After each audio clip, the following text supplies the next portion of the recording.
that's who he is. I don't think that he would have, shaken his fists and da da da da da. And I don't think that's not his personality now. So yeah, I don't really have any criticisms of him. The only real criticisms I have of Barack Obama is I coined him back in the day the Hollywood president, right? I think he tried to please too many people, and that's not even a real criticism because Lord knows I've never been in that position.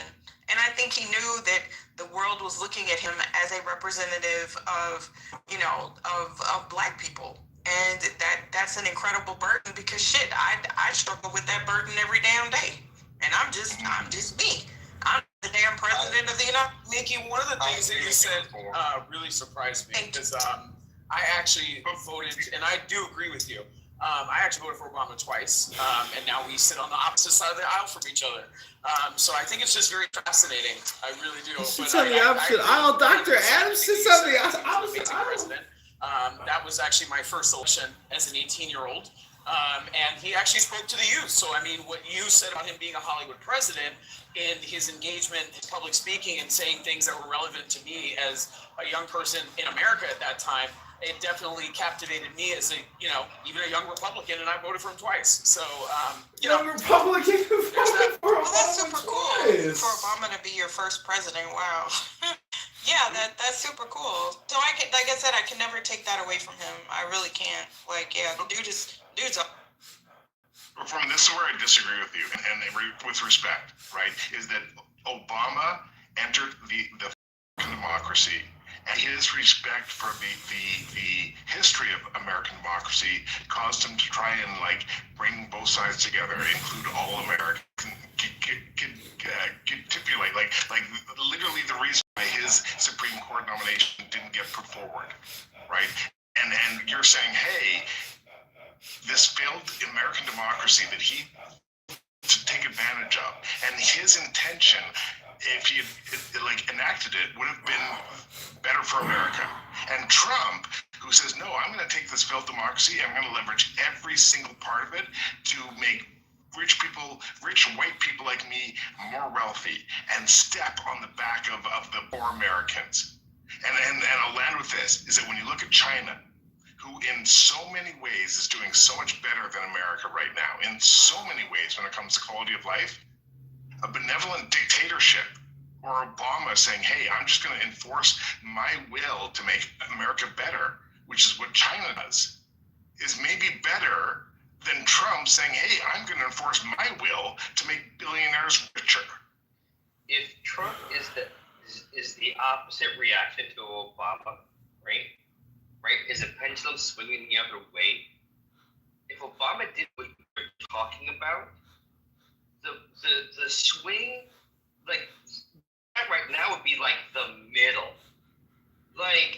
It would go so further, even to the extreme, if Obama did what they need.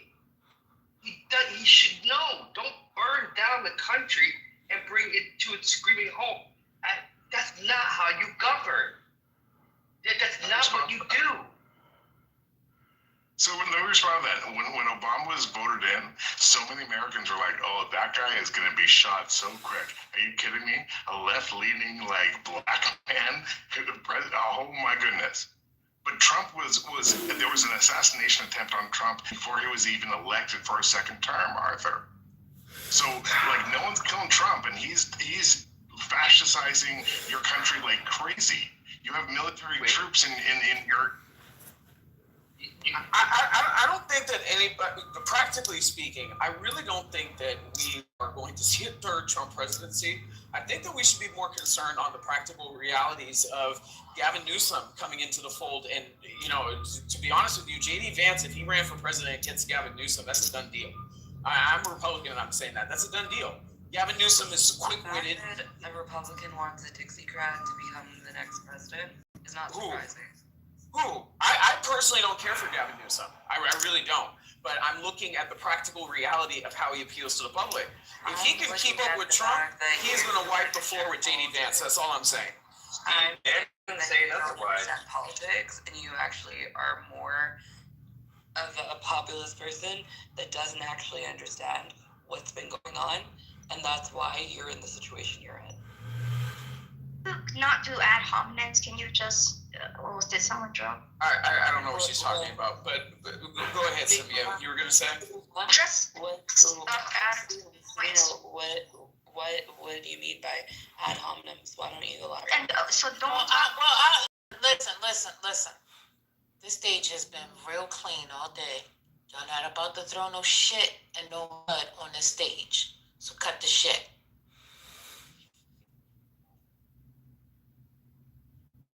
So, First Lady, what do you think about the possibility of Gavin Newsom running against JD Vance? Do you see the point that I'm making that I don't think that JD Vance can, keep up in the same type of way that Trump did in, running against somebody like Newsom? I don't see that being successful.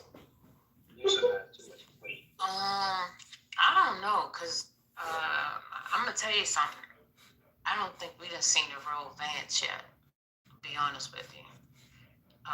The way Vance switched it up at that debate with what's that man's name, Waltz, he completely did a 360.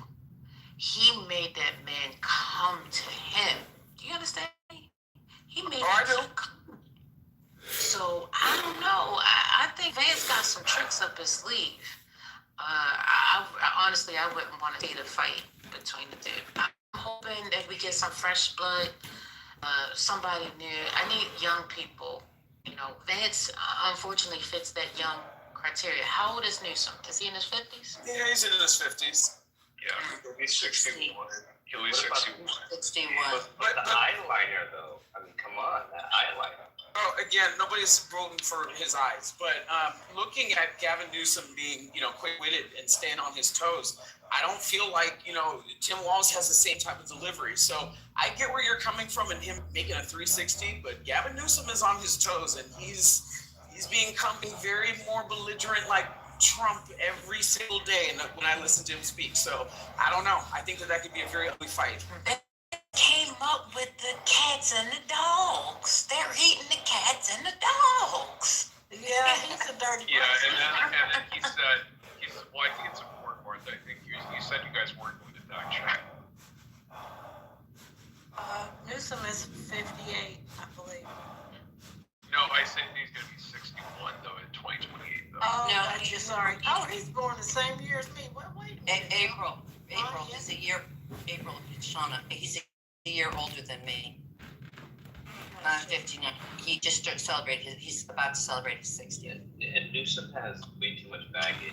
He was born the same year as me, is why I'm confused, Shauna. I'm 58, and so is he. Aren't you turning? Didn't you already turn 59? No, ma'am. You're a year behind me. Sorry. Wait till April, you're running for president? Let's go. Well, I'm the oldest here. I am 87 I know you're years old. 87, First Lady. Thank you. Let's go, April. We're president. Let's do this. Like, do you remember back in April? Do you guys remember when he had the debate with Ron DeSantis though? Ron DeSantis is not a good debater. No, but that was a test balloon because they basically were trying to see, well, if they took Biden out, could Newsom fill his shoes? And that's why that debate happened. Yeah. Well, DeSantis though, it's just like interesting though. It's just like Gavin Newsom has more charisma when he's debating than DeSantis. I mean, because DeSantis, he just gets really defensive when he comes off. He just looks very insecure when he's defending. Rubio was much Vance, which is why I was really shocked by Vance being the VP pick. To be honest with you. One thing I will give it to Trump's cabinets, I do think Marco Rubio is the sharpest guy in his cabinet. That's not saying a lot when they're all like dull as butter knives. None of them are Ginsu knives.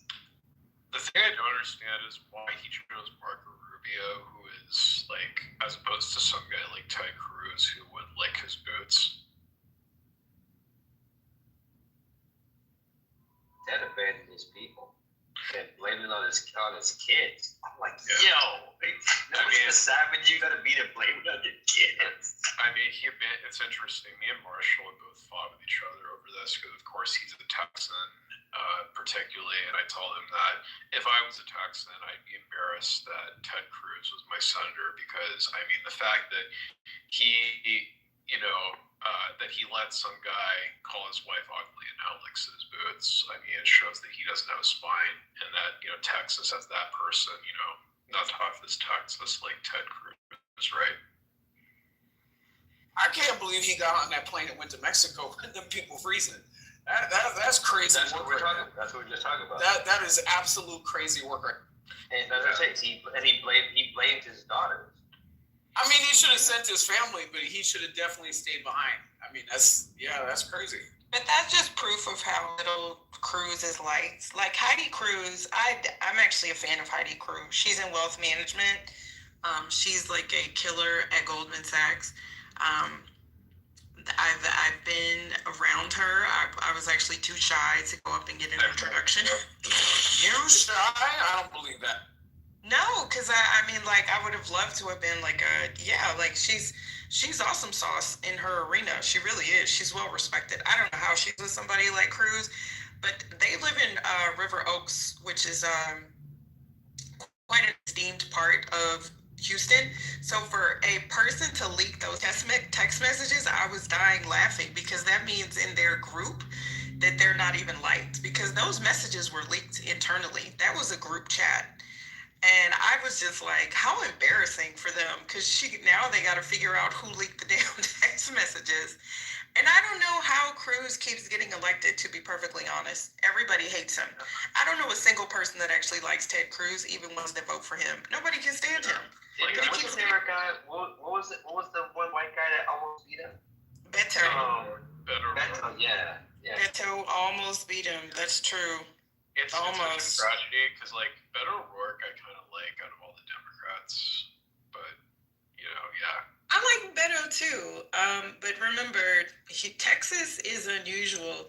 It's a red state with major blue cities, and it's the rural Hispanics that keep voting in.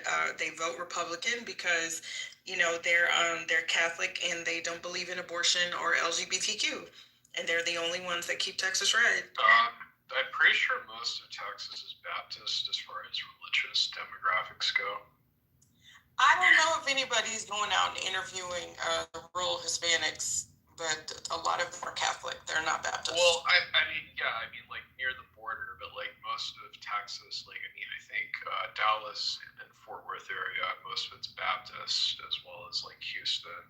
I'm pretty sure a good portion of Austin, but like the only place I can think would be like Catholic would be like Corpus Christi, San Antonio, and of course El Paso. But yeah, that makes sense because we've got like Southern SMU. They're like some Our Lady of the Lake in San Antonio. Wait, is that a Catholic university? But there's a bunch of like Baptist universities. Baptist churches, Baptist schools. So yeah, I would agree. Some of the largest churches in Houston are actually Baptist churches. Like, I just say that because, Texas is considered to be a part of the Bible Belt, and, the Bible Belt is largely Protestant, particularly Baptist, so. Y'all got a bunch of leftover Klansmen in Texas, too. I remember the part of Texas going from in between Houston and Louisiana. Like, some of them, I was very pleasantly surprised to speak to people at the gas station and other black people out there where they were telling me like certain exits not to get off on because what's that? They not playing. Sundown towns, keep going, keep moving. You don't go there. Yeah, they basically told me don't stop until you get to Louisiana, and even then, just be very careful.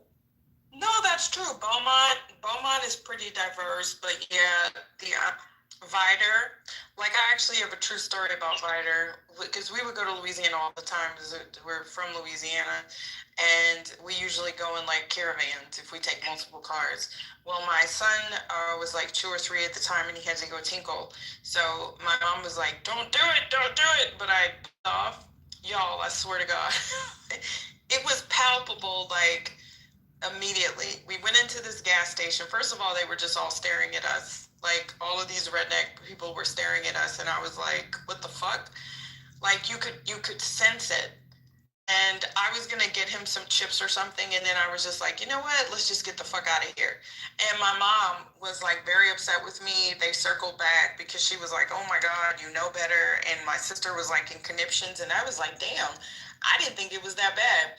You don't even see black people like working at like McDonald's and Whataburger and stuff like that. So Vider is also where they drug James Byrd, that man that they unfortunately drug from the back of the truck. So yeah, I do not. We make sure that we fill up. Dragged. We make sure that we fill up. You do not stop in those areas.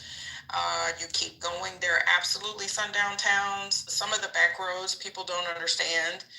You even see the signs, like when you're driving through, you basically see the signs that say no niggers. Like I'm not. Yeah, that's what they told me. And they also have them on the freeway saying, "Don't get off the freeway if you're." Oh no, yeah, they tell you they're pretty, and we're like, okay, cool. What does it say? Thank What, you. what does it say? No niggers. Yeah. No, like you'll see because there's one. I can't remember. I don't know, Wyattsville, is that out there? Wyattsville or something? These are like the little tiny towns, right? Like if you take the back roads off the freeway, because there's one. Let me see. Where was I? With some crazy person that we came from Texas City, which is near Galveston, but we didn't take the freeway because there's like some big ass Home Depot that's like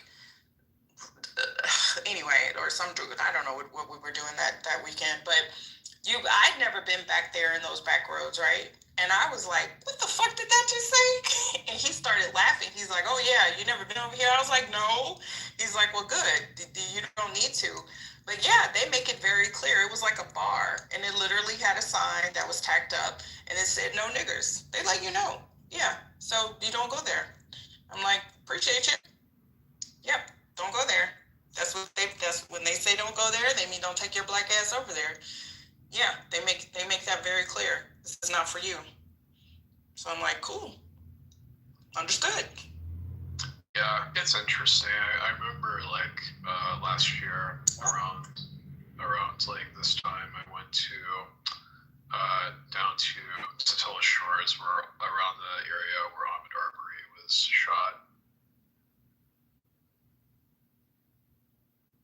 In Georgia? Yes. Yeah, I mean, my school is literally like less than 2 hours away from there. So. Oh yeah, thank you, Ramona. James Byrd was killed in Jasper. I was thinking of something else that happened in Vider. My bad. Miki, what's been your experience on the Panhandle? You know, I've never been to the Panhandle. I have sorority sister. I went to Texas A&M, so there were a lot of kids that came from the Panhandle. I haven't really heard a lot about racism because people don't realize Texas is extremely diverse. Houston is probably one of the most diverse cities in the country. Like I read a stat about Houston Community College, that they're pretty much people from every single country represented. Like Houston, we have Hispanics, we have we're little Legos because we have a lot of Nigerians, we have a lot of Africans, we have a very robust Chinatown, we have people from the Middle East, we're also oil and gas, so we have people from just about everywhere, right? But from the Panhandle, there's a lot of Hispanics. I haven't heard anything.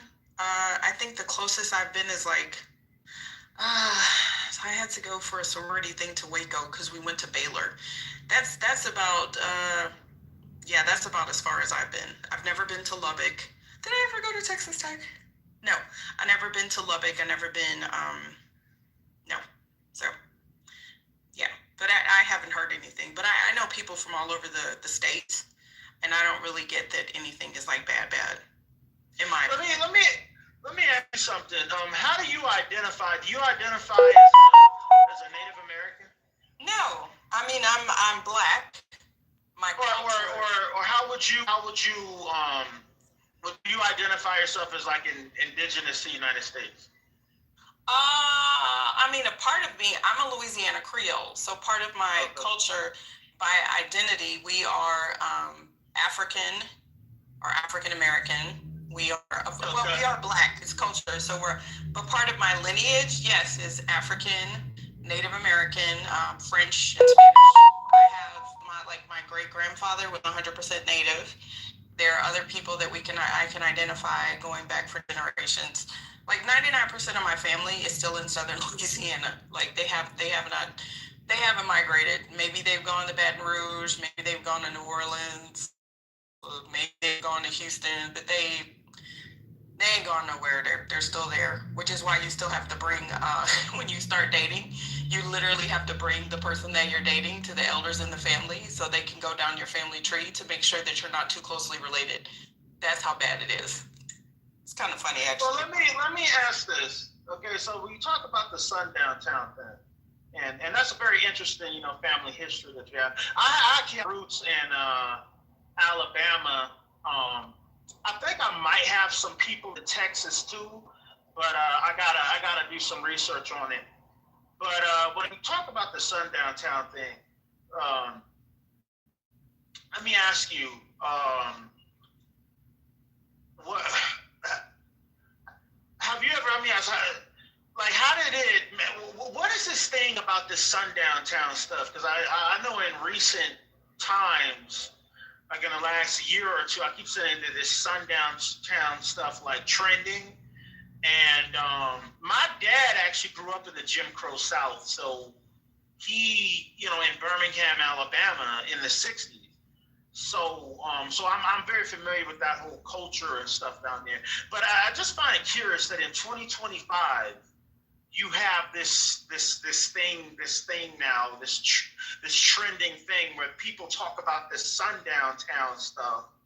And I'm like, where the fuck did this shit come from? Was it an Instagram thing? Did it start on YouTube?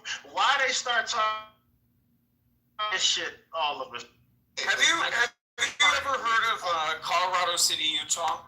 This is a perfect example. Miki, have you ever heard of it? Colorado City, Utah? But y'all know sundown towns are not new. I just don't think they've ever really been discussed because, it's just a sundown town, especially in the South. Like, it's a sundown town. What you gonna do? I like to add to that too, if I can. There's most of that stuff happened. You gotta go back to like the 30s, 40s. Most of it was out of the Midwest and certain parts or areas or cities where they really had to. I wouldn't say had to, but one of the things that came out of it was that they were basically dictating where black people and people of color were always dictated where to go. I think in the South, you've always had certain areas where people could there was definitely some segregation, but for the North, it was also about when black people were moving into industrialized areas. Anything that was either industrialized or near or not far from those things, you had towns that put up laws that basically was telling, literally saying you can't be in a park. If you go to Dearborn, Michigan, for example, now Dearborn's not a sundown town, but they did have laws back in its day that black people couldn't be in a park after a certain time. The reasoning behind this was, the whole stereotype of if you're a black, you must be bringing crime, you must be bringing something, you must be doing something nefarious. We don't want you in any places where we can't see you, etc. And you have towns out of the Midwest. There's one called Martinsville in Indiana. They had a woman that was attacked and killed back in, I think it was like 1966. It was at least 1960s. Huge place where black people were drawn out, not welcome, and this went on even after the sundown laws were eliminated. You still had a lot of this attitude, and you would hear and see this stuff all the time. My mom, the same story that I think it was before I talked about this with Vector, Texas. My mom had a story where we had to where she got followed back in the 80s by a truck. And I didn't realize that I vaguely remember as a kid, but she told me told me later on part of that was that sort of, the intimidation thing. It's not radically, it's not an Instagram thing at all. I think what the reason why it's gained, now I'll say this, I think the reason why you're hearing about it more, I think to reform what Reform has said, part of it is that people are talking a little bit more.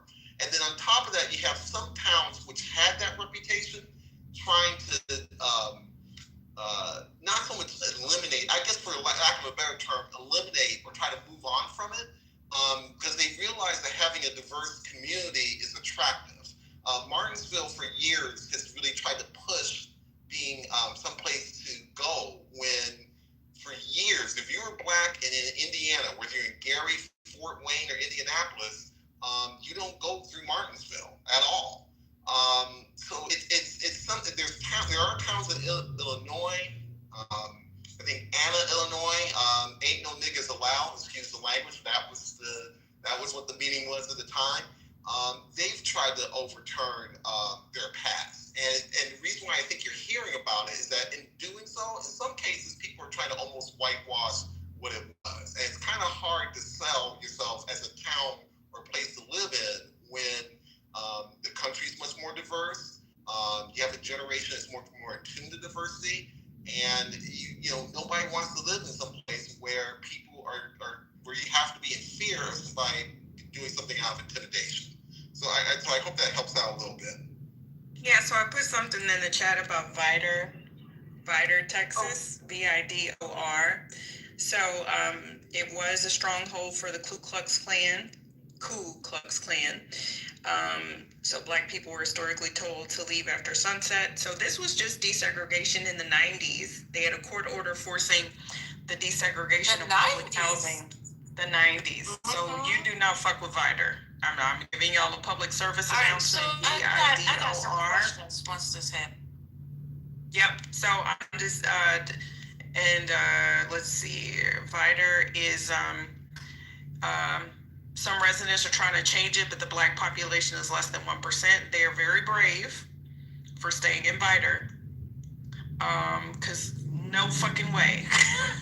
And their population is about less than 10,000. So, so how many black people live there? How many black people live there? Less than 1%. That's where Less Trent than lives. 1%. Yeah, that's where Trent lives. Are you serious? No, he does not live at the Vidor or whatever the hell it is. Yeah, I think Trent lives in the Panhandle. But it's Vidor, Vidor. So yeah, there are some downtowns. Hey, mister, I just want to I have a question. Wait 1 second. I wasn't finished with my question. So, what type of race are these people? What are they? What would you consider them? Caucasian. I mean, they're white. They're white. Right.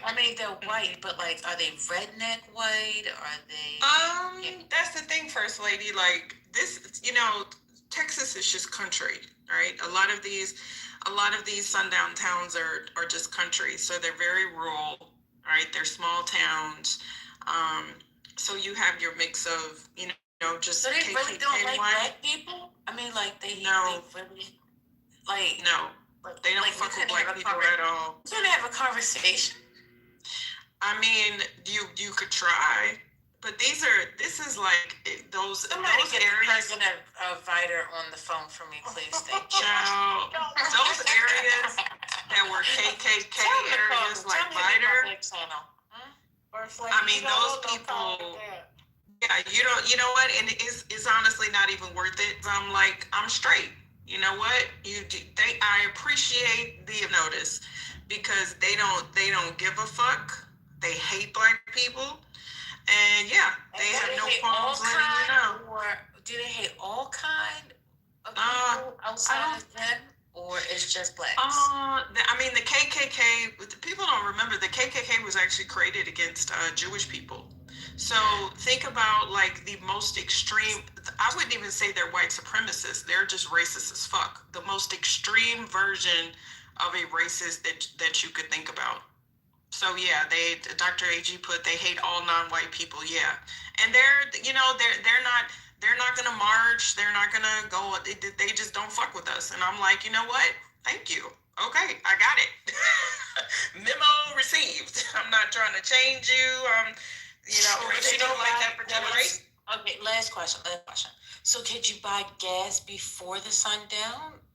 Or Yeah, like no? That's so the sundown town warning is we barely gonna tolerate you, but don't you let us catch your black ass here after dark because we're gonna fuck you up. Mm-hmm. Yeah. It's true.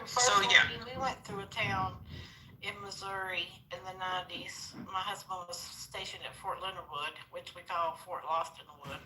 Misery. It's misery. We went to help a girl. She was a classmate of mine. She had driven her car off the road, got hooked up on a stump or something anyway. My husband went in his truck to pull her out.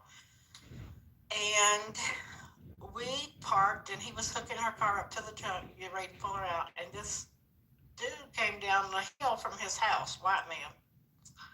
And he was hollering, waving his hat like, are we having trouble or whatnot? And my husband came around the side of the truck from the back. This man saw him and turned and took off at a dead run back to his house.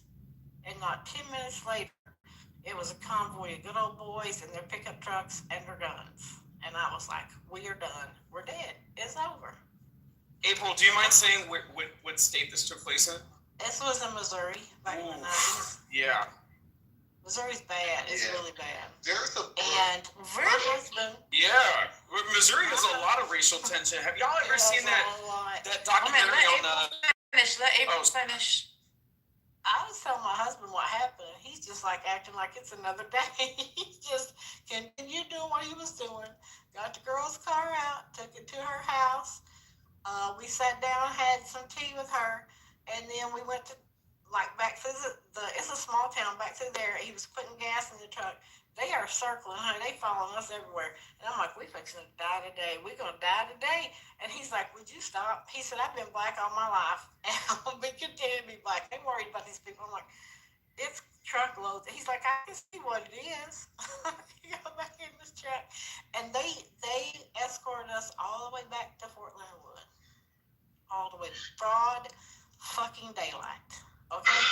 All right, now, if I can say this. If I can say this. Okay, so if I can say this. Because when I hear this story, all right, it doesn't sound like the people were being hostile to you guys. It sounds like... Get the fuck out of here. Are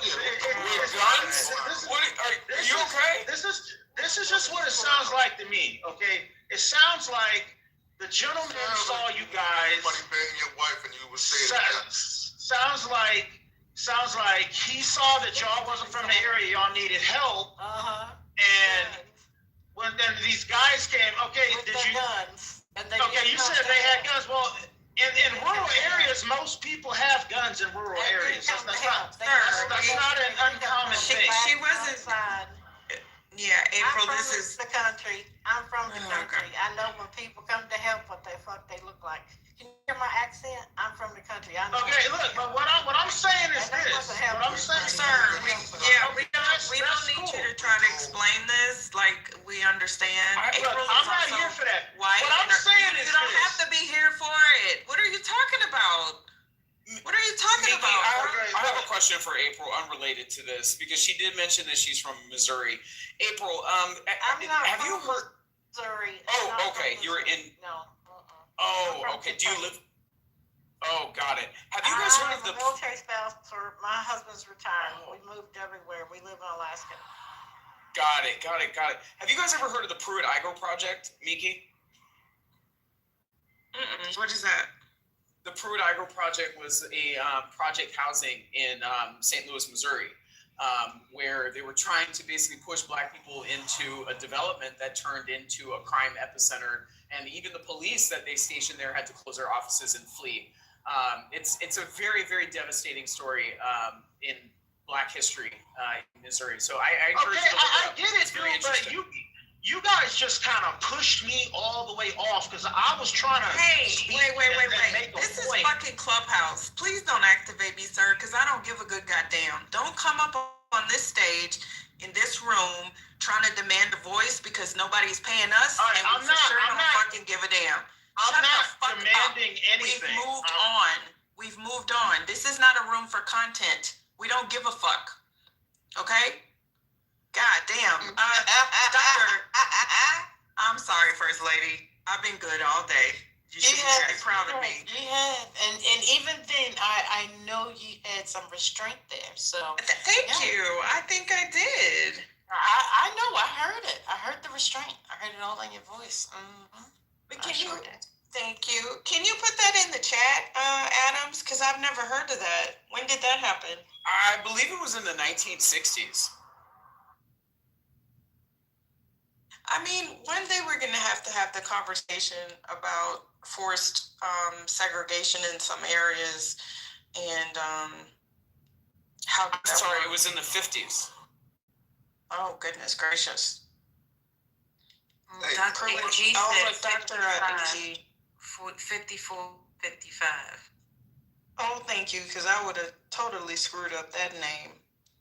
Pruitt Ego. Let me go look it up. Thank you for bringing. Yeah, I just put it in the chat. I watched a documentary on it. I think it's on Netflix. Sorry, lady. I didn't mean to cut you off. No. Mm-hmm. Yeah, it's a series on Netflix, and it interviewed people who live there. It talked about just the generational trauma of how it created. The intention of what they were trying to do and what they played it off to the public was just trying to give people a community-centered environment that was fostered, on subsidies.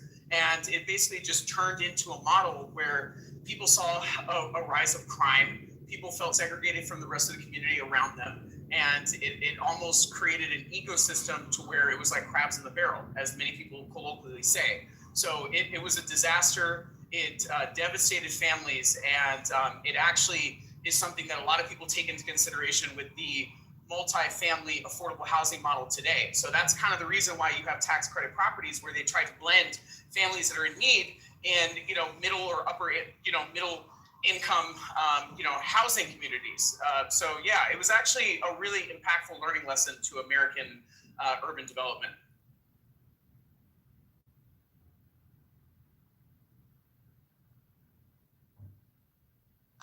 No Black person, Mr. Klein, revels in other people's experiences like fucking weirdo. I am a Black woman in Texas who was in corporate America for 30 years.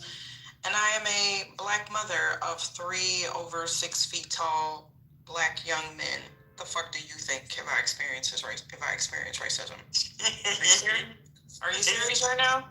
Don't be in my time. Why do you? Right. No, I'm okay though, and I am an outspoken Black woman who very much assists with my community. So, are you serious? Very much so. She does. Ciao.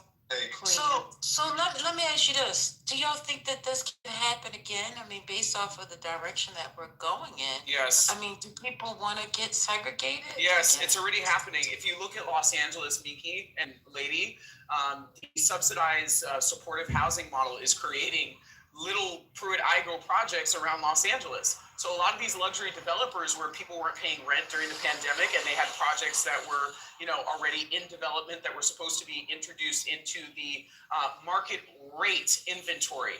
A lot of those developers have had to eat their ass and take city subsidies and turn those into supportive housing units. So, I mean, the same thing is happening again, lady. If you look at places around MacArthur Park, places in mid-city, around Hancock Park, which are beautiful, thriving areas that have had enough, trauma, in terms of the crime rates, ballooning up and down. And now families are finally starting to renovate homes and make it more of a livable suburban-like setting. So it is happening again. And I think a lot of people need to pay attention to it.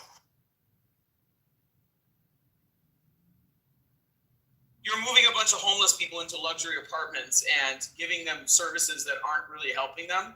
And they're continuing to engage in drug use. They're continuing to engage in alcoholism. It's not directly fixing the issue. So yes, it is going to happen again. I mean, LA is just so. We were earlier talking about.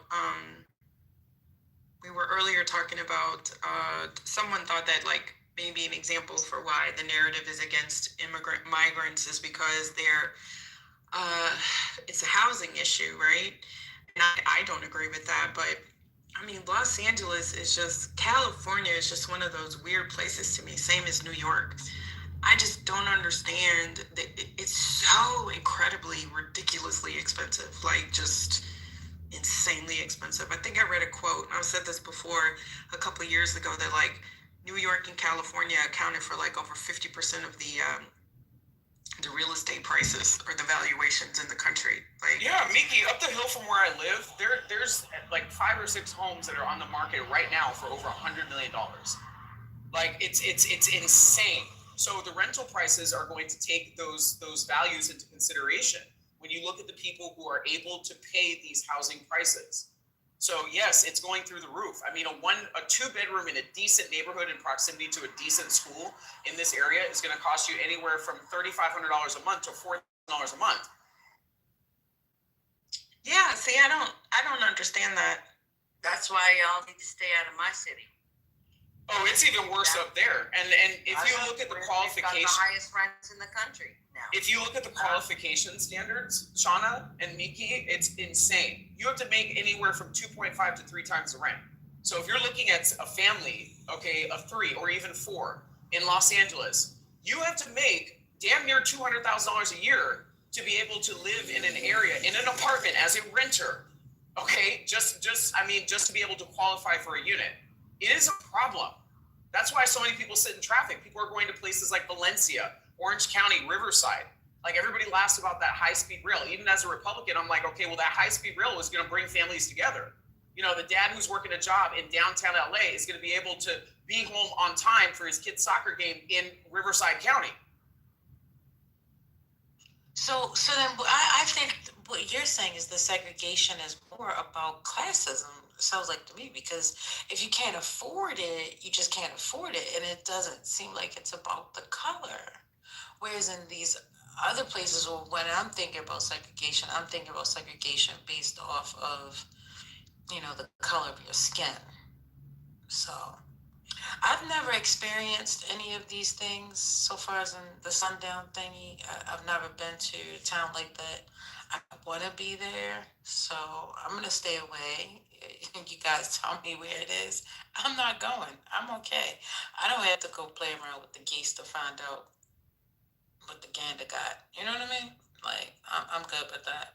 No, I'm with you, First Lady. Like, when I was younger, I thought it was like, part of a mission to, we must fight this and we must fight that, and there must be acceptance. And I remember I was in a year of high school in a small town, and I was like, people have died for the right, because they still had segregated proms. They had a black prom and they had a white prom. And some of my older relatives had to take me aside because they were like, baby girl, this is how things are done here.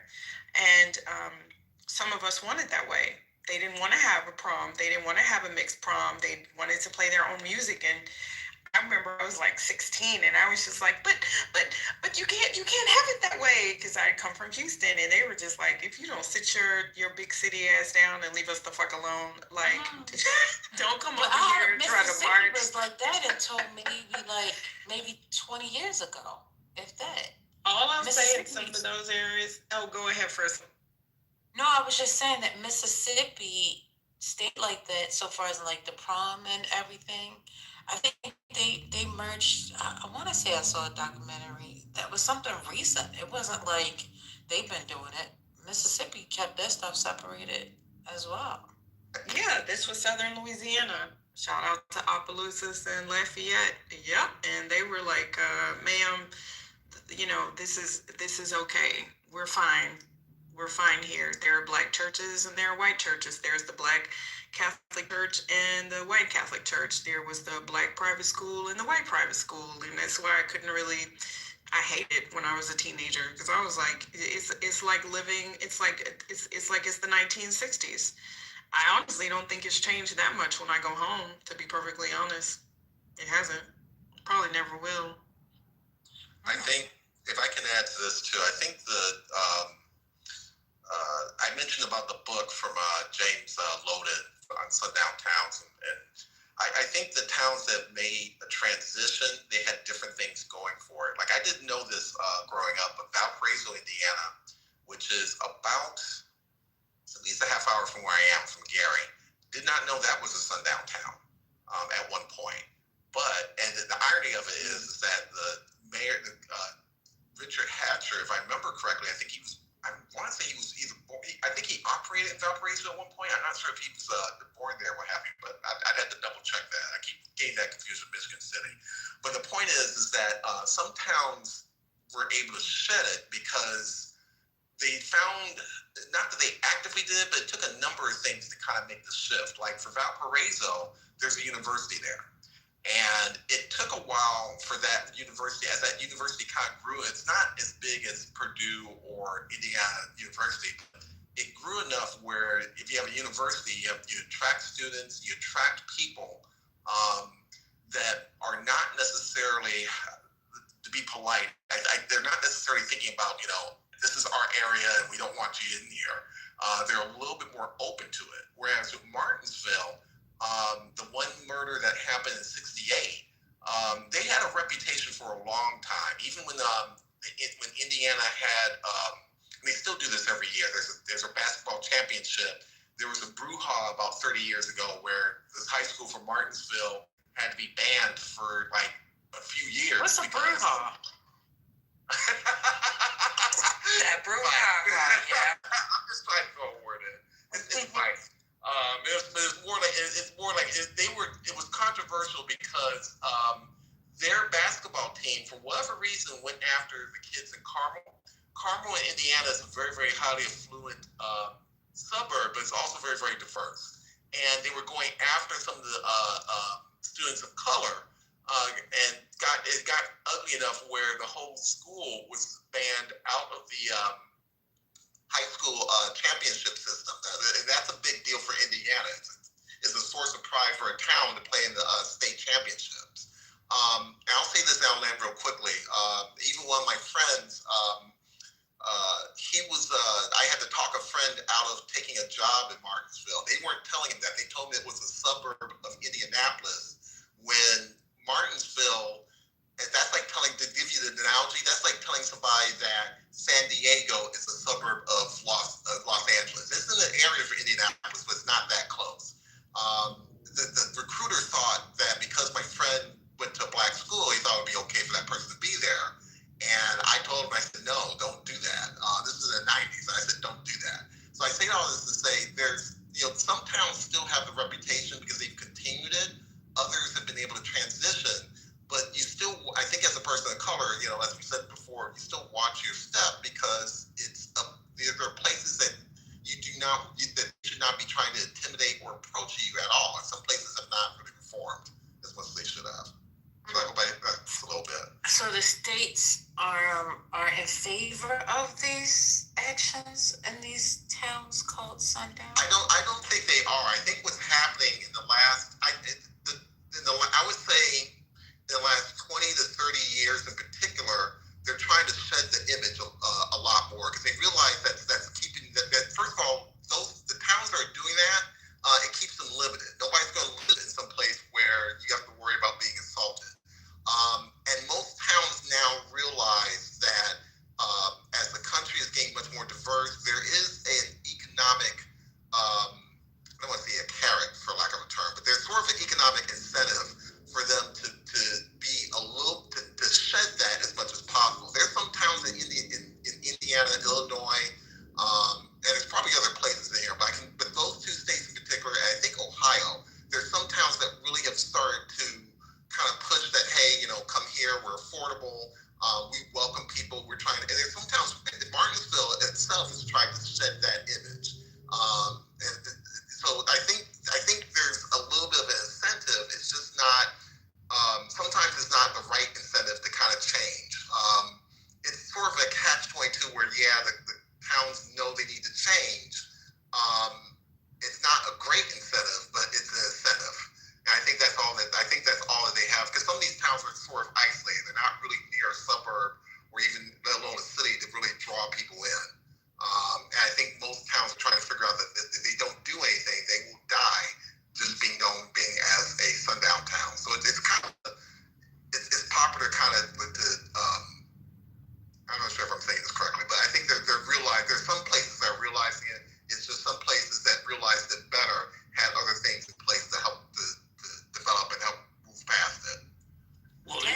somebody said that it's in California as well. And Dr. There's Jen some in New Hayes York says too. that already. Really? Stop by. Yeah. So I live in North Carolina right now in Charlotte, and there's a lot in North Carolina, South Carolina. There's a lot in Virginia. There's a lot in Georgia and all that. And a lot of times when y'all traveling down 85 and 95 and all that, a lot of people are not paying attention, but you can see the changes. If you're going down 77, especially in the rural, because most sundown towns are in rural areas where all the people grew up together. And so there's a limited amount of black people or no black people. And the reason why sundown towns is a problem is because they can't get money off of tourism or people coming through for gas and stuff like that when they're trying to, they don't want this type of race to come through the area. That's slowing down the amount of money that they can use to build up the area. But some people are okay with that. They're okay with their, having their land and fishing and farming and doing all their, rural stuff or country stuff, whatever the term is. As far as New York, the reason why I found that out before I moved to the South, I grew up in New York. I grew up in Westchester County, right outside of the city. And so once I got a car, I was everywhere. And so I used to go to upstate New York, past Albany and all that. And what people don't tell you is the closer you get to the Canadian border, that's where all the sundown towns are. Because even those towns up there, a lot of them don't even have a local police station. They are policed by the state troopers of New York. And so I met a girl in college, I was in college like for a couple semesters or whatever, and I met a girl in college, and she was cool. We wasn't, she was white. We wasn't dating or nothing, but she was cool with all the black guys, her and her friends. And so we went to a place called Malone. And Malone is upstate New York. And when we got into that town to go visit them, we got chased by a truck full of white people. Okay? But it was dark. We came out there in the dark. We got chased by a truck full of white people. And maybe right before that happened, we got pulled over and searched by a state trooper. And they asked us, what are we doing up in this area? Right? We go there, we hang out with them, we spend the night there. Once we get past the whole part, we going back home to Hudson Valley. And as soon as we get, and this is during the day and going back, as soon as we were driving, state trooper pulled us over again. Got us out the car. Yeah. Like my mom. If my mom would have knew it back then, she would have, you know what I'm saying? But I had a car, I was feeling myself, I was all over the place. And they searched our car. And they found I was working like part-time at UPS, so I had all the blades in there, all the box cutters in the glove compartment. They found all of those. So they were like, either you give us all the box cutters or you're going to jail. And then I got mad. I'm like, why you keep stopping us? It's like, well, we stop a lot of people to make sure they're not trafficking drugs out of here, because this is what they do. They come through Canada and they are bringing drugs into New York. And so, so that's why I came up, because I always be in this room and it's good conversations. But I just wanted to let y'all know that sundown towns don't only exist in the South or in the Midwest. They're actually in the Northeast. Wow. Okay. All right. Well, this is crazy. Dr. Jen said something over here. She said that even the restaurants won't serve you over in Indiana. Wow, that's crazy. So how would you know? Like, do they put the signs on the door? That would. Y'all playing with me? What's going on? You gotta really pay attention. Like you can see the changes. Like I went to Louisville, Kentucky. Louisville, Kentucky, where I went to was, I guess, like I was on the border of Louisville, Kentucky, Indiana. I didn't know that Indiana was right there, and it's three different states that is like right there at Louisville, Kentucky. And on the way there, when you get in Kentucky, you can see it. Like you can see like Like, so when you need gas and stuff, I'm driving and I do music, so I go from state to state. And if I see things start changing, or it look a little bit different, or it look like it's not really city-like or suburban-like that is up to code, I don't pull in. Kind of like on that show Game of Thrones where they say it is known, First Lady. I lived in Texas and grew up in Louisiana, and there's just places you just don't go. Especially when I was growing up, where I did, because most of my friends were black people. And so I had a lovely moniker they liked to call me, and it followed you into towns like that too. So even we weren't safe to go in there. For real. And then when I was dating my girlfriend, because I had a girlfriend for 7.5 years, I lived in Livingston, Texas. I had to go drop some paperwork off for my child care because I was getting help with child care so we could work. And that fucking office was in Jasper. And so my girlfriend and I got in the car and I said, okay, here's the plan. We're going to pull up. You're going to stay in the car and keep it running. And I'm going to run in, take the paperwork in, and run out, and we get the fuck out of here. She's like, okay. So before we even got to Jasper, we filled up the car, no freaking lie. We pulled up in that office. I ran in. The minute that lady took my name and asked me what I needed and took that paper, I said, is that all you need? She said, yes. And my ass was out of there, and we went right back down the road. Because they don't like gays there. They don't like nobody that's not white. They don't play. What city was that? What city? They don't like gays and anybody that's not white. Right, what city? Jasper. Yeah. Okay. And that's just one of them. I grew up in Louisiana, and there's little pockets all over Louisiana.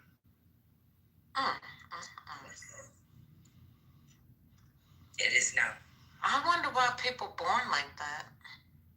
That's crazy. It's just in the blood. Like it's just it's just some of those families have been that way. It's their environment. Yeah. And most all of them are also in red states, so it's not like they're getting a whole fuck ton of pushback. I grew up with racist family, of course. I came from Kentucky back in the hills, of course. That grew racist. But, oh my goodness. I just can't imagine that level of hate in this time.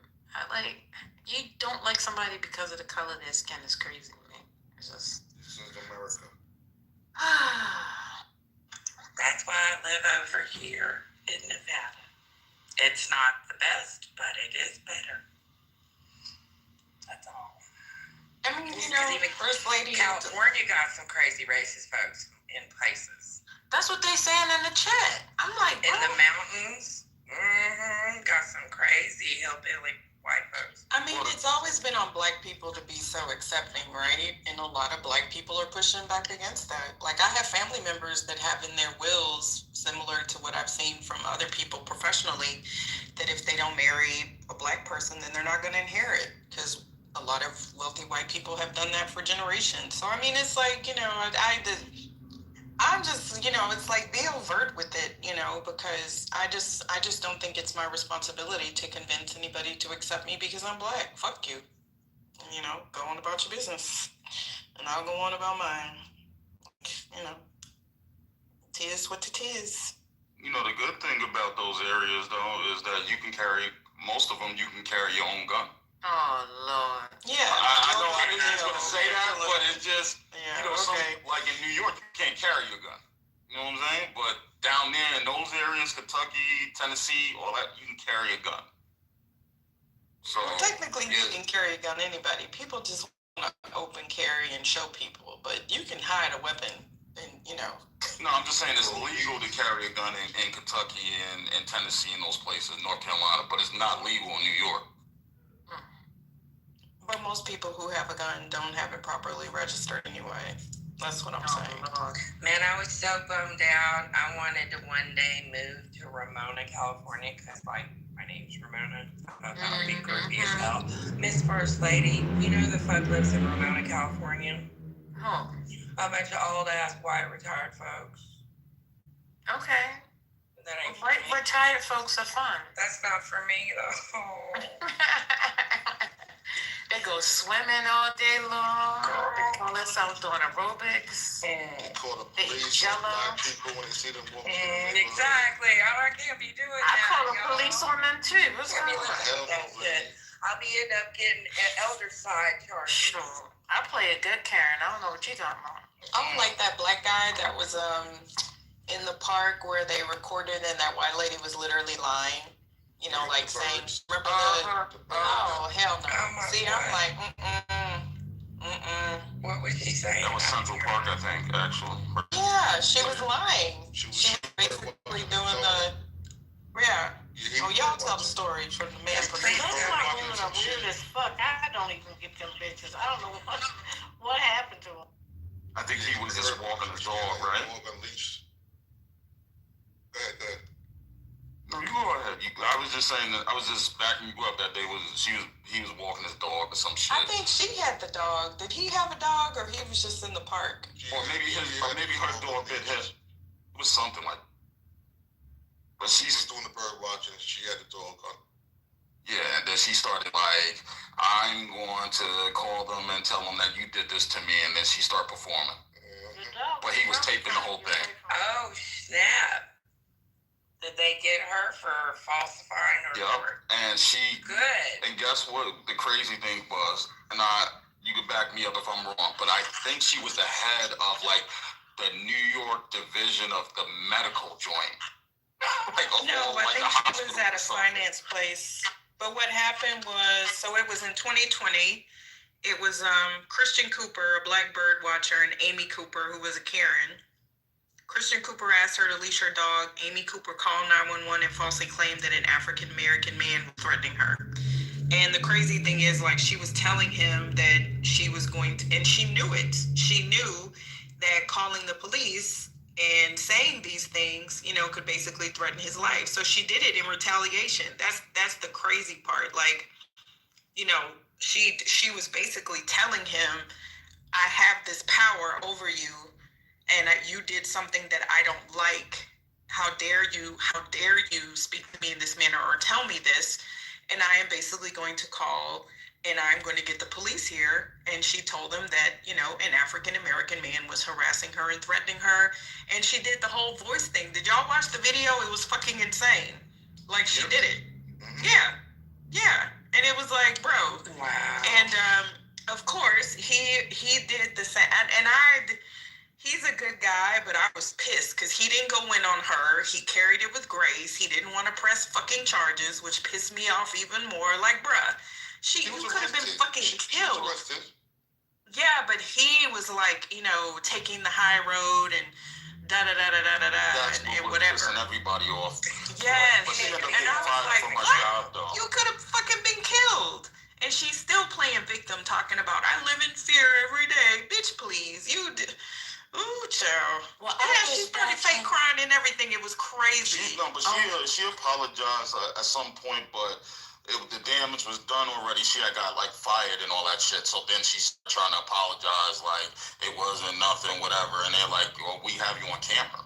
You were performing, like he was taping the whole thing from the part when she said she was going to do it. So she was done. Look at that was black social media. Bullshit in the chat. Oh, They're so fucking delusional, man. that's okay. I think it's pretty funny to assume that nobody in this room has seen a KKK robe because you're wrong. And I've not been blind my whole life.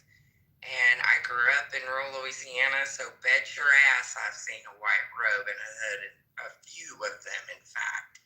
So, yeah, there are people here, and I'm 48, so I've been here long enough on this earth to have witnessed some crazy-ass shit. And growing up in the South, you do see robes. So, you know, you guys might want to think about what you're typing in the chat before you type. And actually, it's more dangerous now because they're in plain clothes. They just came through Charlotte in plain clothes, like just recently, about the lady from Ukraine getting killed on on the transit thing. So they're walking around in plain clothes. That makes it even more dangerous. That's the thing people have been complaining about with ICE. I believe the man who was pulled over drunk, we talked about last week, who claimed to be ICE, ended up not being ICE after all. He was just impersonating. And I'll be damned if I'm stopping for any of them that don't. No, they shouldn't be allowed to do that. They should have to show their face. They should have to tell you who they are, show a badge number. No, we're not getting dragged out nowhere and thrown in something else. There's too many crazy people out here. Well, I just want y'all to know that it is. Oh my goodness! Wait a minute. Is that 1, 2? Let me get my glasses on. I don't have. It says 12:18. It is 12:18 a.m. right here, Eastern Standard Time. Tomorrow we will be doing the 107 days, if I haven't already told you. But we will continue to listen to 107 Days with Kamala Harris. I believe we're on like the 32nd day to the election. So we're going to go ahead and finish that up tomorrow. Please join us for that discussion. We will be streaming and here on Clubhouse as well as on Chatter. So it should be a lot of fun, being the fact that that is our last chapter or last session on this particular book. But we want to also continue this. We want to continue the series of listening to books, audio books, that is. Something of substance, no smut, thank you. Yeah, so we want to have a conversation.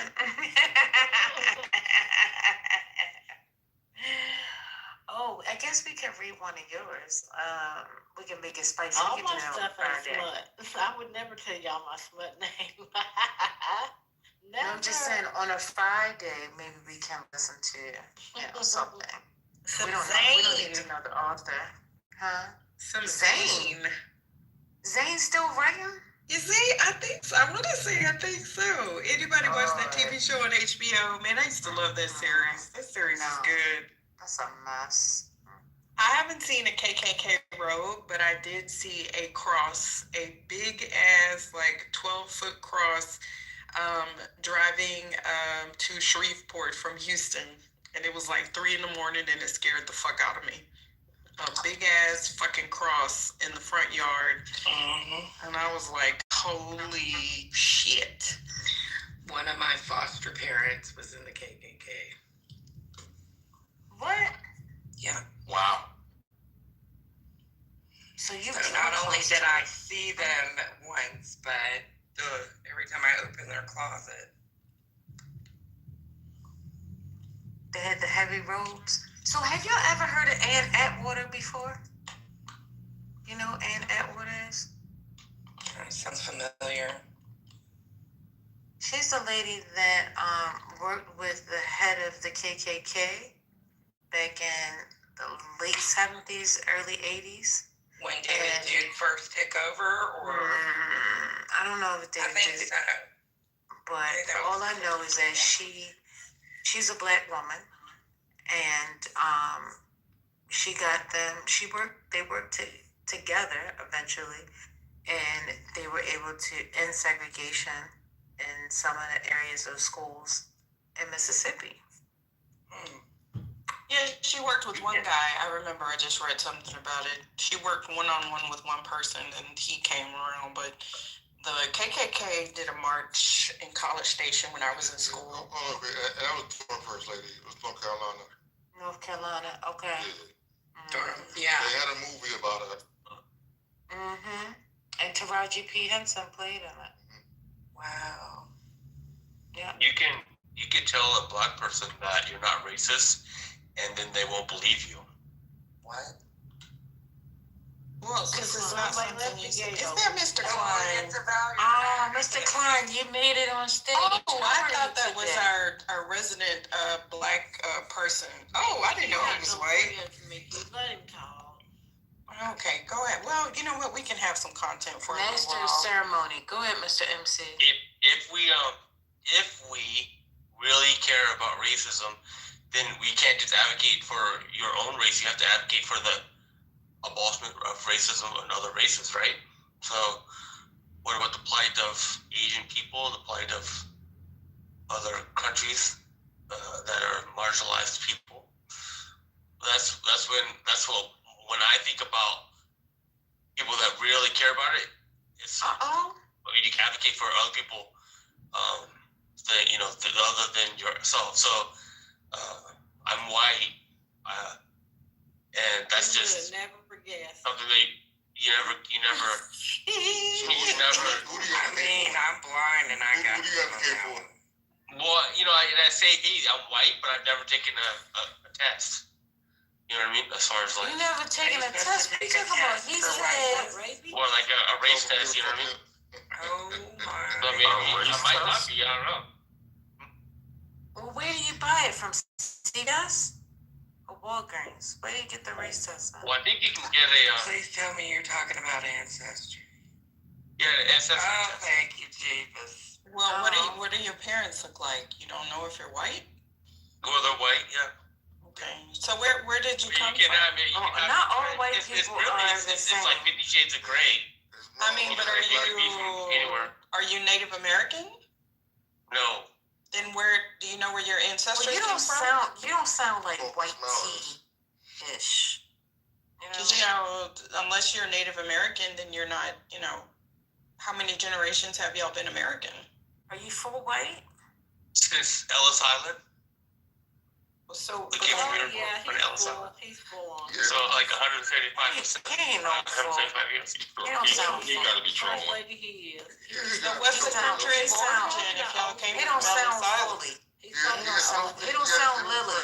I'll say that. Yeah, he's not Lily. I mean, but there is no white in America unless you're like an immigrant from somebody else. Because I'm Scottish, been here and so when years. white when you're Scottish, Mickey. So. I mean, yeah, but y'all are diluted blood in America. That's why. And now I'm saying this as a Louisiana Creole. Like, we are authentically French and Spanish. Like, white Americans are just as mixed baskets as black people. That's no, that is Jamaican. That's not. So is it Creole? Creole is brown. So one Creole is not necessarily brown. Creole, you've got.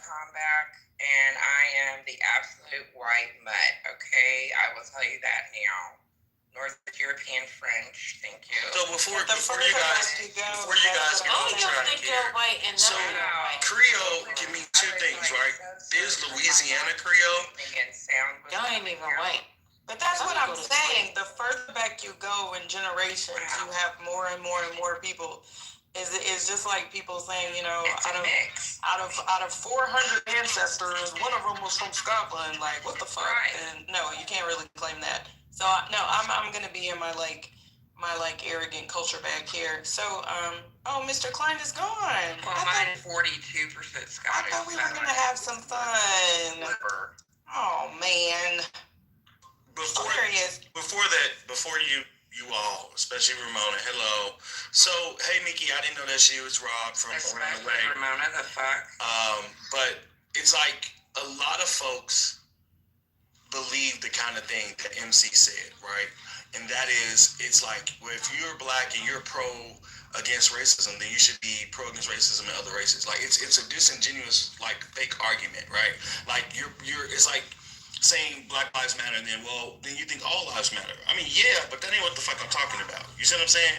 And even if he's not just trolling, there are lots of people that believe that kind of rhetoric. Like, well, if you believe this, you should believe all this about other stuff. I do, or maybe, but that ain't what the fuck I'm talking about.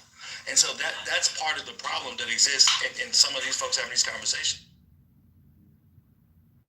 Yeah, I mean, he's trolling. I don't take him seriously. But I learned this as a child. To ask people what is their country of origin. And I figured out very quickly that most people can't go beyond 3 generations. They can't name their great-grandparents on all sides, like beyond 3 generations. Because you're a generation, right? Then your parents, and then your grandparents, and then your great-grandparents. And I'm like, most people can't go beyond that 3rd generation to name their grandparents' parents. So, Mr. Klein, What is your main country of origin? Do you know? Because most white people don't even know. Hmm? I was born in America. Oh, but you know, but you're not native to the land unless you're a Native American. You don't know? Well, yeah, but I'm not. I can't care about that, you know. Oh, why not? I mean, if you want to.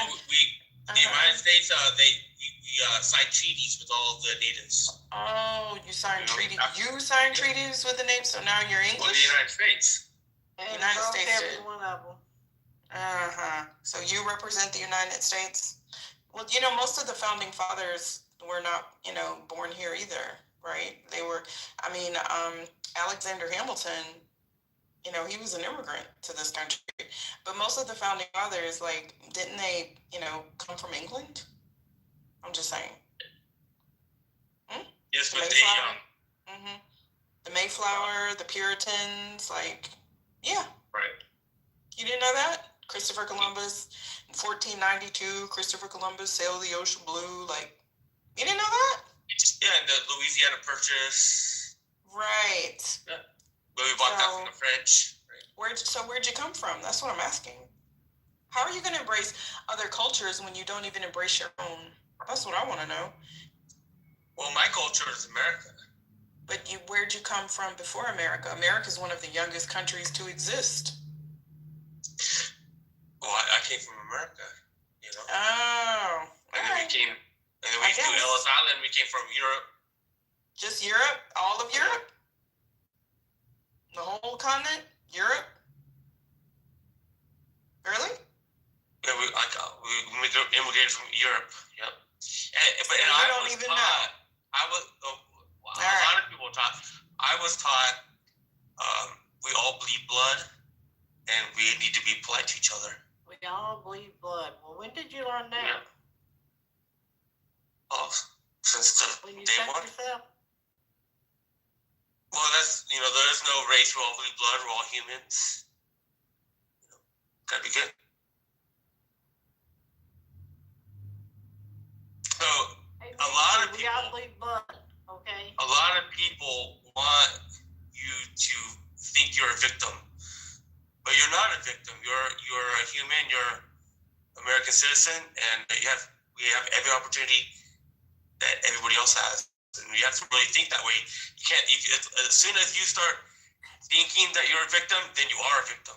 So why do you keep referring to yourself as we when you're talking to a group of people that you're not? American folks that were victims. You're not. You're not victims. And you should. But why do you think? But why? But who? Why are you putting that on other people? Did someone? Because it was white people. Excuse me, sir. You can't answer the question if you don't know. What's going on? Go ahead. Thank you. I'm asking, when did you hear someone in this space claim that they were a victim? Well, we're talking about going to sundown towns. Okay. And the plight so that does they that can't mean go that to. they don't exist? They're soft, being the same that they're a soft victim of sundown towns. So but you're not a victim. You have to. Excuse me. Did anybody use that word? Nope. Okay, that's number one. Someone telling their experience and their stories makes them automatically the victim versus being victorious and saying that I'm grateful that I did not get caught up in what could have happened. You see how your mind is twisted? You're trying to make and come into a space and make people victims who haven't claimed to be victims versus being able to actually hear the victorious sound of saying, listen, I'm glad this did not happen to me, but I did go through this and I did experience it. But that's what happens when you come around people that you don't normally communicate with, and then you come with your preconceived notions and assume that this is what it is. And then when people start usually using profanity and cussing you out, then you walk around thinking that you're right. So I'm hoping that this experience tonight allows you to see a different perspective. Go ahead. Well, if I go to a horse stable and I get kicked by the horse because I'm not following logical rules, and you can't spook a horse and buy a horse, and you can't say like, well, you can't then like there into the future say like, oh, I know everything about horses and horses are just a terrible place and you can't go to stable. What in the hell is Rubber really snakes going so on you get right bit, now? bro. Horses. So your experiences, your individual experiences, is not necessarily the entire worldview or a certain thing. So like. Are we in kindergarten right now? And then instead of you receiving what I just said and sitting on it, you're here trying to argue your white privilege and trying to make me see your point. I think that's very rude of you, sir. It's not really white privilege. It is because it is you with white privilege to come in here and bring your ideas and force them onto people. Well, we came to this country. Rude. We came to this country on a boat when there was wilderness, and then we fought off the army. Who is we? To become independent people. Who is we? The Americans. He didn't come here. The Americans came here to America. What's going on? Are you smoking some dope? What's happening? Dog food tonight. He fought somebody, First Lady. He was born and went to play video games in the basement. He ain't fought nobody for shit. Did you hear what he said? In the first winter, he said we Americans came here to America. How can you be coming from some place that isn't America and then call yourself American? Yo, we were having a good conversation. Don't let him derail you. Ken, you going downtown tomorrow? You're right, Ken, because guess what? I'm about to close this mic. Don't be a victim. No, shut up! All right, tell your mother don't be a victim. Have a good night. You heard me, Ken? What'd you say? Tell me to ask DJ tomorrow before the game, whatever. Okay, send me the info. Alright. Okay. I'm sorry, I just y'all have great rooms. Like, don't let these people come in and derail if they don't got the mental intelligence to have a conversation with you. Thanks. Yeah, so in my res voice, I'm going to mute. Somebody cash at me 50. Thank you. Appreciate that. As soon as the shutdown is over, First Lady, I'm cash app. Every time somebody say, and I'm going on mute, they're going to have to cash app us $50. I swear to God, she said that at least 50 times a day. I'm going on mute. Because he keep coming off mute. That's a fact. It's just the caucasity for me. That's why I was like, I love you. Yo, I'm writing that shit down. The caucasity. That's classic. I did not come up with that, but yeah, the caucasity. We came here and it was nothing but woods, okay? And we cut that shit down and we fought the woods. And we won. I know. And why did they feel so comfortable coming up in here? Don't be a victim. Get the fuck out of here. But yeah, it's just the derailing for me. But anywho, whoop-de-doo. Y'all, it is going to be Halloween next weekend. This year has gone by too damn fast. Golly, gee willikers.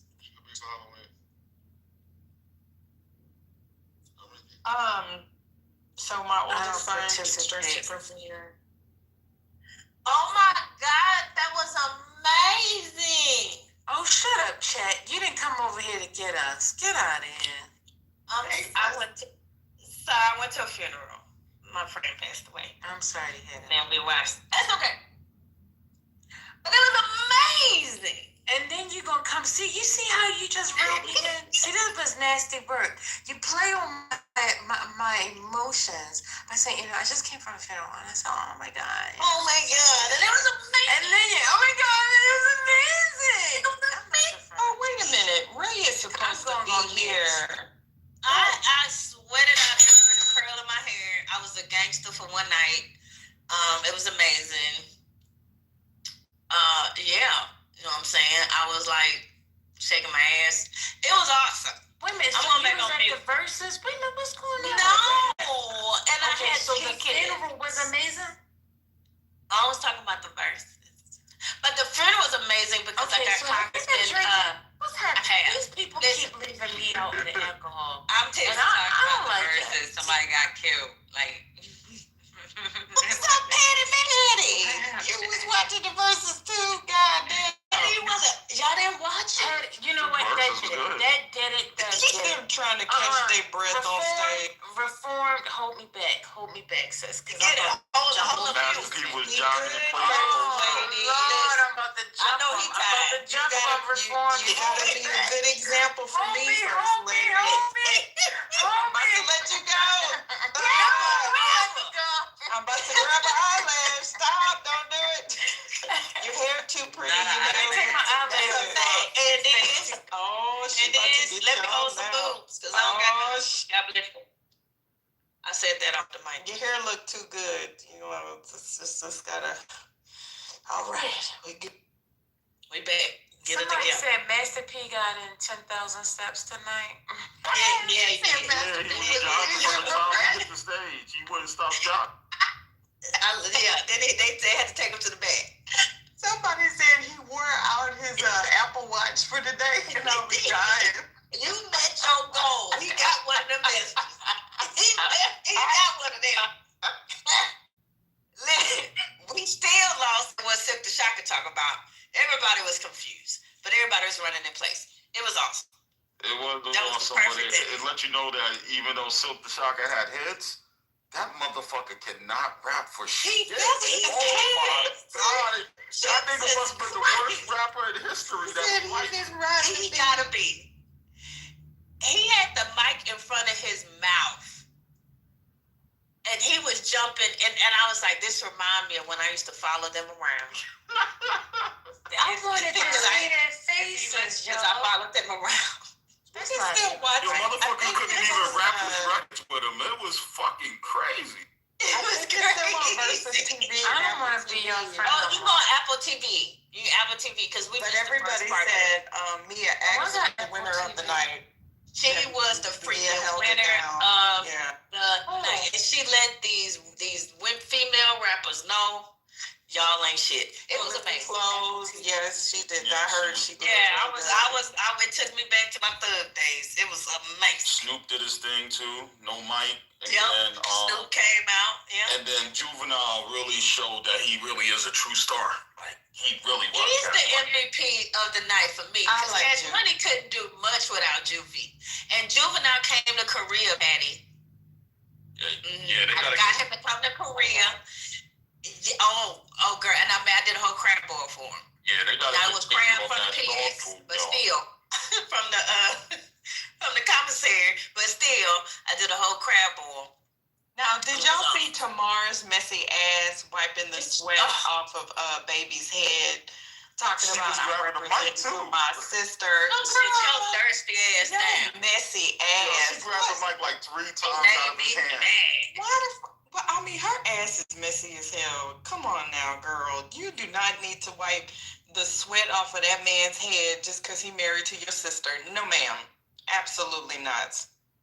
I hope Tony cuss her ass out real good. But he needed intervention, man. I've been watching this. Talking about she divorcing him and getting back together. Real quick, Patty, can you place the politically correct link at the top, please? Some people been in the back channel asking for that. Okay. It looks like 31% wins or 33% wins the vote. Only if the Republicans pass the subsidy bill. Okay? So Republicans, talk to your people. Get these subsidies together. I appreciate you. I'm sorry, Mr. Ken, you were saying something? No, I was just saying that Baby looks sick, man. Like, he looked like he's on heavy drugs. And I've been watching him doing a lot of tours and stuff, and just like stopping in the middle of the tour. And, you know, he needs some help. But how he gonna call out Turk and not call out Wayne ass? He's mad at Turk because I heard they tried to they had a tour and they tried to undercut him or Turk give is him still on something it. low. Yeah, and so, I mean, I got into an argument in another room about it, and I was just saying because I didn't know that, I knew that part but didn't know that part. I was saying that, you know, a lot of those guys don't really get paid shows and opportunities and endorsements like that anymore because they're not really relevant like that unless they're doing tours together. So my thing was for Turk, I would have put my feelings to the side and fucking came there so I could be on television so the shit could help my brand. So I can get these paid shows without these guys. But, you know. Legally, he couldn't. It was like Wayne. That's one of the reasons why Wayne didn't show up. Oh, got you. That crowd was whack as hell. Hold on. No, Wayne is doing that. No, something's funny because Wayne is doing the after party right now. Because they're still, so even though they came to an agreement on certain songs, I ain't gonna say that. I'll just say they came to agreement on certain songs, but they haven't come to a full agreement. And so Wayne was not coming, and that's why they didn't play. They played I think they played 2 of his verses in a song, maybe 1. Other than that, they weren't cleared. He still is not getting money from the songs that they wanted to play. So that's why they didn't play him. And they weren't willing to pay him. But I mean, those should be Cash Money songs. They shouldn't be but Wayne owns the songs. Wayne, if it's Wayne Records, if it's his own records, he owns the masters to that. That was forfeited in that lawsuit that they had. He has joint. Right. But even the early music, like when Wayne was just so you know, I work his records. Who negotiated that deal? I work his records, and that's the reason why we couldn't put out anything until that was done. Years. We couldn't put out Carter 5 until they gave him back his masters and all that. So you know Mel Smith? Yes. Yep. I know Mel.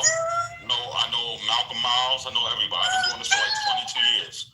So we know the same terms. So my thing is unless you're referring to the records that he's featured on the other Cash Money artists, I just think there's some type of thing going on behind the scenes. Because why would you not do the show? And your manager's on the stage. His manager is Fee, that manages NBA Youngboy.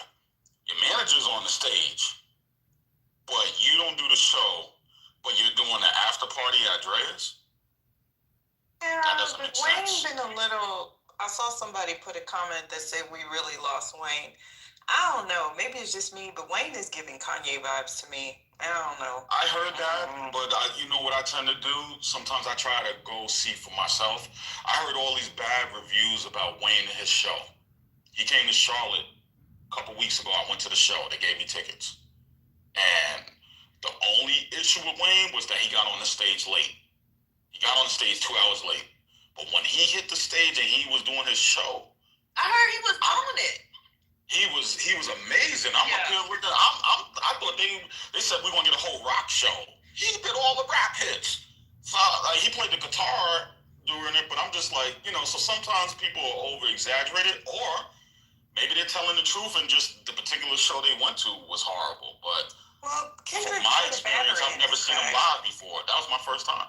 Kendrick put a battery in his back. The problem that I had is when they attacked Kendrick for being chosen for the Super Bowl, because the Super Bowl always picks the artist that's, hot right now, outside of Rihanna, because they've probably been trying to get Rihanna forever.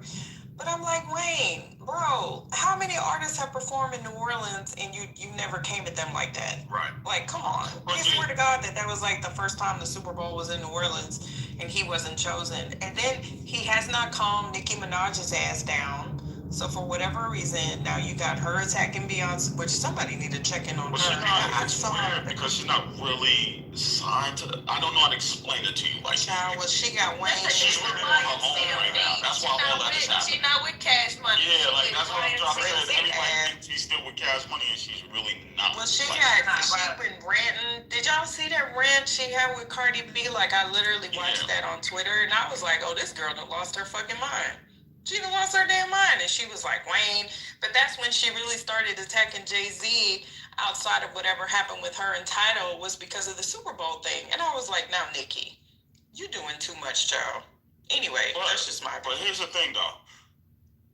You're right in your response, right? But imagine if they would have did this tonight at the Super Bowl with all the artists from No Limit or Cash Money. Nobody missing. Everybody there. And then you bring in the other Louisiana acts like my boy Cupid. They got the Cupid Shuffle. Everybody around the world knows the Cupid Shuffle. Yeah. You bring in a band that do the, what do they call that? The second line, third line? Second line. Right. You bring in a band and that they do should that. have had some Zodi code too. Shit. Oh, they in the beginning they did, and they had Harry Connick Jr. So they had trombone Shorty with Harry Connick Jr. My daddy never from Louisiana, so there's that. But they had them with Harry Connick Jr. in the opening act to the Super Bowl. I'm just saying that it would have been a movie, like, you know what I'm saying, like that. I don't know. I would have preferred that, but you know, Kendrick did his thing too, you know. But I think they thought of it as a smack in the face because Drake is from the Cash Money camp, from the YMCA. So like, that's kind of like a smack in the face to do it in New Orleans. That's how I met Mel. Mm-hmm. Yeah, you know some people. Well, I agree. But I mean, like, I wasn't offended that, you know, because they did do a lot of the local shout outs prior to the Super Bowl. So I will say that. Like, they had, who did they have? Southern, or did they have a group of the bands? They had like the schools there, which of course is intrinsic to Louisiana, the bands. Because honestly, like, Northern Louisiana is never represented in anything. I just think they can always complain. They should have just sold, to me, they should have just showed everybody the soul of your state.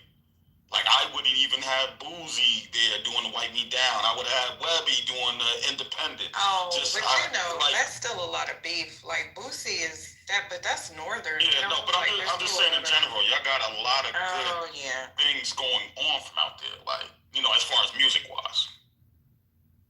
Yeah, that's why we were saying earlier it should have been the Dirty, Dirty South. They should have did Texas versus Louisiana. I think that would have been cooler.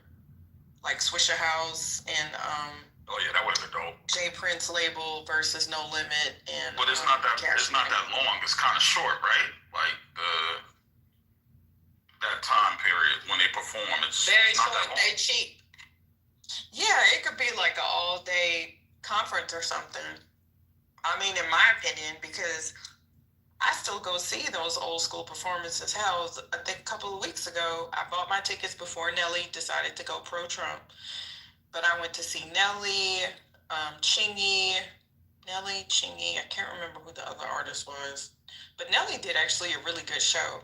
And I like how everybody is doing those meet and greets, because I was going to do it for my aunt, because she's a huge Nelly super fan, but they closed it off pretty quickly. But it was only like $300, not $1,000 like Chris Brown. Yeah, Chris Brown got everybody want to do those meet and greets now. Well, to be honest, they always did, but more like at the Vegas shows. But I'm glad, like, I read something years ago that, like, I'm a Gen X fan and I have discretionary income. So I've already, like, I flew to Vegas. That was the first time I went to Vegas actually to see New Edition when they did their little residency, right? So they got a new store, by the way. I just got like an alert about it. Yes, I was telling Chat that Tony Braxton, New Edition, and Boyz II Men. Tony Braxton is the only one I haven't seen perform. That's my uncle's concert. That's the Black Coalition Collective. Black Promoters Collective. That's my uncle, Gary Gidry. Oh, okay, yeah. Well, I know Walter and everybody else. You know Walt? Sent it to me. Yeah. And Jack, send me some tickets then. February 27th. Where you stay? February 27th in Charlotte. Where you stay? In Charlotte. Yeah, okay. The tickets go on sale Halloween, so yeah, Chad, I want to get backstage. Well, I got you. You come with me. It's April 6th. Cause yeah, so like I'm a New Edition super fan. I've seen New Edition at least 5 times. But that's what I'm saying. Yeah, ooh, girl, the brothers are Couture? That was his. Yeah, that was his. That's his. And Gladys Knight and somebody. No, she needs to stop. She needs to stop. They said she needs. Yeah. I went to the one. I went to the one in North Carolina. She got dementia, man. Oh, you know her. And then Patty had an asthma attack on stage. I was like, oh, this is bad. They said that for Gladys that she got that young. And their asses got cleared. That's what's crazy. Oh, that young man was making her perform. Oh no, that's what her family said. Oh no, that is true. Yeah, I heard that. Yeah, so she doesn't know the words. So like her backup singers have to do it. She's like walking around the stage and don't know where to go. Sad, real sad. But I forgot how old she was too. So like that also makes whatever. And yeah, they're not in good health, man. Like only person that was like straight was she's actually my favorite singer of all time, Stephanie Mills. I love Stephanie Gladys is 81. That verses with Patti LaBelle though was funny as shit. When Patti was like, "I don't know the words. Somebody messing up the teleprompter." Yeah, you know she live in Charlotte, right? Patty don't never know the words. Y'all sing a clip about Christmas. Where my background singer? Yes, Stephanie lives in Charlotte. He is funny as hell. And she was singing This Christmas, like the iconic This Christmas. She ain't on the word. We love Auntie Patty, y'all. We love Auntie Mickey, Patty. that's my uncle. Scroll down. That's his. So they have the largest black promoters collective in the country. You know, you said Guidry. My family is Guidrys. I told you I have. You did. Yeah, we are Guidry. Guidrys and Guillerys. I'm gonna get the badge for like That is so cool, Chad. Mm-hmm. Oh yeah, that look like my people. You see your people? Yeah. Damn. Yeah. Well, son of a crackhead. It's Don't a small world. I'm just saying. I know. Well, you know, you scratch a feather in Southern Louisiana. How they connected. There's an amazing story behind how they all got together. And I told them they need to do a special on that or some type of document around there. Yeah, because they got kind of boxed out. And then they just got together and they were like, we're not going to let Live Nation and A&G, all these people box us out. And so the reason why you're seeing a lot of your black stars like Charlie Wilson and all these people is because this black collective has been putting up the money and producing the tours. He lived in the neighborhood next to me. Him and Cornell X. And Uncle Tommy. Nephew Tommy. Nephew Tommy? Uncle Tommy. Nephew Tommy. Oh, cool. They're way out here. But so Jakarius, so this is what's funny. So Jakarius, that's my cousin. He does plays. So he did like the Set It Off play and all them plays. And so Gary started doing getting talent for Jakarius. And Gary's of course Uncle Gary, but he young because Pop started late. So there's that. But he started working. Him and Jakarius built Jakarius's company together. So he does stage plays and stuff like that. And then he branched off because he wanted to do concerts, and Jakarius didn't. And so yeah, both of them are doing some great things for black folks, entertaining black folks in the fam. You know Jakarius Queen? Yeah, oh my God. I'm gonna start doing stuff for white folks just to change the game. Chad, you so I'm joking. That's my cat. I'm joking. I think there should be who's on here to do like the music business rooms, like Quinn and you and Ken. Let me follow you. We used to do it, me and my best friend Jeff Robinson and early on in Clubhouse. But after a while, it got really, messy and stuff like that. So a lot of people left the app. I'm the chatter. To be honest with you, a lot of people don't want to hear nothing about the music business. I want to hear. What? I mean, it may be a few of y'all, but most people think they know more than the people that do it. Mike Jones, so he's coming to Chatter. Tell him about Chatter. We need to send him a Chatter thing. He come to Chatter, so he's gonna come to Chatter and tell his story because I'm in it. sung a couple of hooks. I don't sing no more, but there's that. But he's gonna come. I used to sing. I don't sing no more. Not But he Chad coming was to Chatter. the hip hop Republican. That's funny. That's a fact. I was on the low. But no, he's supposed to come to Chatter. I brought him because I'm gonna interview him, and he's gonna tell his story. So I'm excited about that. I like Chatter for how you can show the video and stuff. Wait, who coming to Chatter? Mike Jones. Who? My God. Big Mike Jones. Who? Big No, Mike I'm Jones. joking. Mike Jones. Big Mike. Big Mike. All we need is some New York rappers. I'm joking, Patty. I'm gonna. I heard Fat Joe is available. He ain't doing too much these days. Ooh, we cannot get Angie and Patty together. They just gonna cuss us out New York style all the day long. Lord Jesus.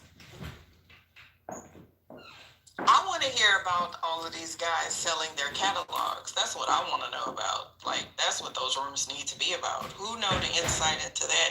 Because now that Kevin McCall guy, who I don't know too much about other than that's Eva Baby Daddy, he was saying did he sell the rights to his Deuces song or his percentage? And he was saying he sold it for $500 and he only got $250. I was like, they're selling like little bitty songs like that? That's crazy to me. Who's buying all of this? What I know, like, the only way he can be in the predicament that he's in is one or two things. He signed a publishing deal and he got money up front. And when you get a publishing deal and they give you money up front, you have to turn in a certain amount of records to satisfy the publishing deal. So that way you can renegotiate and go from there. But it's like a period amount of time that you don't get any type of royalties or whatever off because they gave you advance money. He could have did that. Or he could have sold or leased. When they say sold, sometimes it's wrong in the way they word it, but it's like, it's basically, I'll let you, like when you see all these people doing their catalogs, it's for a certain amount of time. So it could be for 5 years, they give you whatever, or 10 years, they give you this. And they have the rights to do whatever they want to do with the catalog and all the royalties come. Most people do that because they're not really getting good royalties off their regular stuff with streaming, because streaming pays out so low. So that could be the issue, that they have bills and stuff like that they need upfront money to cover their living expenses. So some people, if they, like I think Justin Bieber just sold his catalog for, I think it was like 200 million, 300 million or something like that, but it's only for a certain amount of time. So it could be like for 4 or 5 years, he doesn't make anything off the catalog, and then because he was in debt, then it returns right back to him. If I could, I think I saw the clip of Kevin McCall crying on the internet, and everybody sad because he getting a snap. Well, apparently getting snapped before the first, I guess. I don't know. I think a lot of it just stems from, and this sounds so fucked up, I promise you it does, but it comes from like him not making good deals, right? He didn't read his contract or understand it or hire a lawyer, right? Like he Chris Brown made 99 million on tour, and I'm over here on EBT, bro. I'm on EBT, and then you get the crying. Like it comes down to, well, let's bust out your contracts and let's look and see, right? Like, did you sign a split sheet? You know what I'm saying? Like, did you have a fucked up publishing deal? Did you have a good publishing deal that you didn't, fulfill? Like, I promise you, it's always gonna go back to something, unfortunately, that he fucked up, for real. So, unpopular opinion, but but listen, it doesn't have to be a bad contract. And it's funny y'all bring him up because I'm actually trying to reach out to him on Monday about a record that I heard that was amazing that he has out right now that he just dropped. No. I did say it could be a good contract, but like you mentioned, on that contract, you have a certain amount of records you got to submit, and he didn't fulfill his end of the contract. So they can't recoup his personal unsecured debt. He ain't filed bankruptcy. He ain't submitted the records. You got the little money they gave you, and you did not continue to go to work to get more money. So how you mad that another motherfucker, for using their language, exploited the intellectual property, and then you did? Well, the thing is, like, when I break it down, I'm thinking like, well, records but not produced it. So that's one of the issues, right? So he's only getting his writer's portion, the stuff that we already talked about. But I felt bad about it. I have an IG group with all the top music executives for the last 30 years, black music executives. So we talk every day. So this came up in the chat, and one of the things that I heard him say was that he blew through 8 million. So I was feeling bad until I heard that. I feel See bad. what I'm saying, right? Like I was feeling so bad. I saw the ugly cry, all the bruise and all that. And then he said that he got 8 million and blew through it. That he had a house. So like he would buy a house, and the next thing you know, he was back on his mother's couch. Then he would buy a house. Then he'll be, next thing you know, he's back on his grandmother's couch. Like he was explaining the joint, and I think that's what led to him and Eva breaking up as well. The volatile, I guess, up and down. And so me being in the business, when you get money like that, like I'm not no millionaire. You know what I'm saying? These guys got 8 million and all that and blew through it. Oh, then I can't feel that bad for you, bro. You gotta look at yourself. He blew through that money. Would never touch that in their lifetime, man. They gave him that money. He never fulfilled the rest of the contract. He blew through the money, and now he mad that other people get.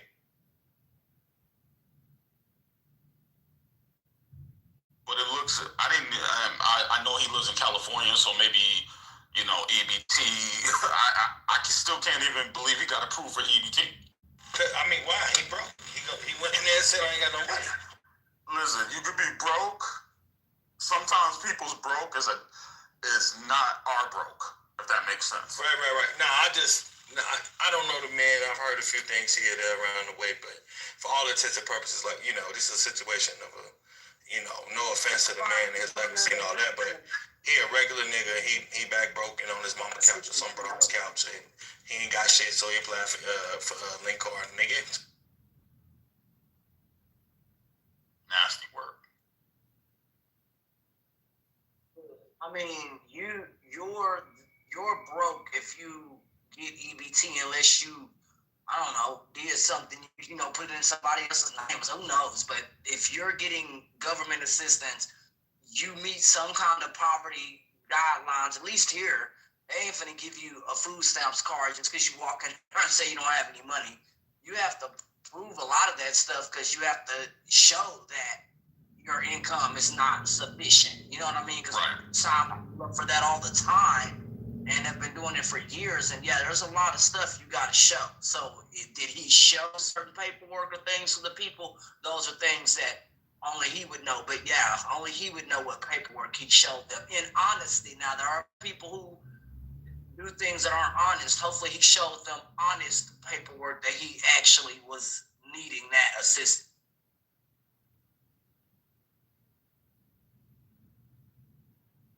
And then he wants help, and he talked about Chris Brown's kids. You can't turn around and go back and try to get help from somebody that you talked about. And you know how Chris is. Y'all seen his response. He will fuck you up.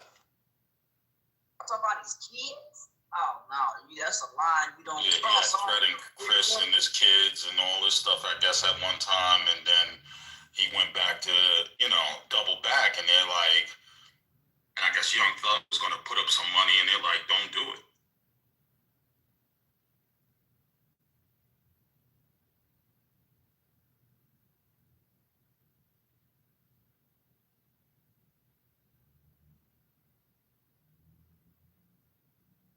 So he could blow through that too? No. Yeah, Chris Label's lawyers gonna be like, yo, we fulfilled our end of the contract that we had. I definitely hear you, brother. You know what I'm saying? We can, put you in touch with some resources, and they gonna corporate talk them and send them on about his. I'm telling you, like, everything is smacking of, like I mentioned before, that he ain't got no motion, he ain't in the business no more, he ain't getting no residuals. You know what I'm saying? He probably owes some labels some money. He real life is probably real life broke. You feel me? It's a fucked up thing, but that's just you can't walk into somewhere and live in the past. I created, Grammy nominated, Grammy award winning songs. I work with the biggest artists. When was that? 15 years ago. Okay, well, what you got going on today? Nothing. So, you can't eat off yesterday. You got to eat off today. He didn't structure them deals correctly, or they were structured correctly. He didn't fulfill his part of the deal. Yeah, he broke, and that's what it is. So, he threw that EBT card, but, you better believe he's showing the shit, pick that motherfucker right back up.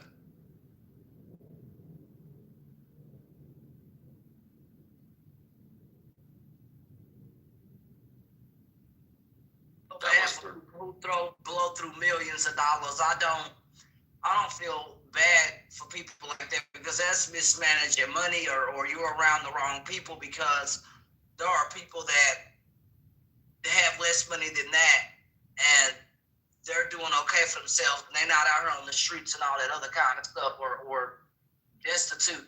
It's really bad. You know what I mean? Like somebody said, there are people who never even get $1 million in their lives who got 8 million. It's crazy.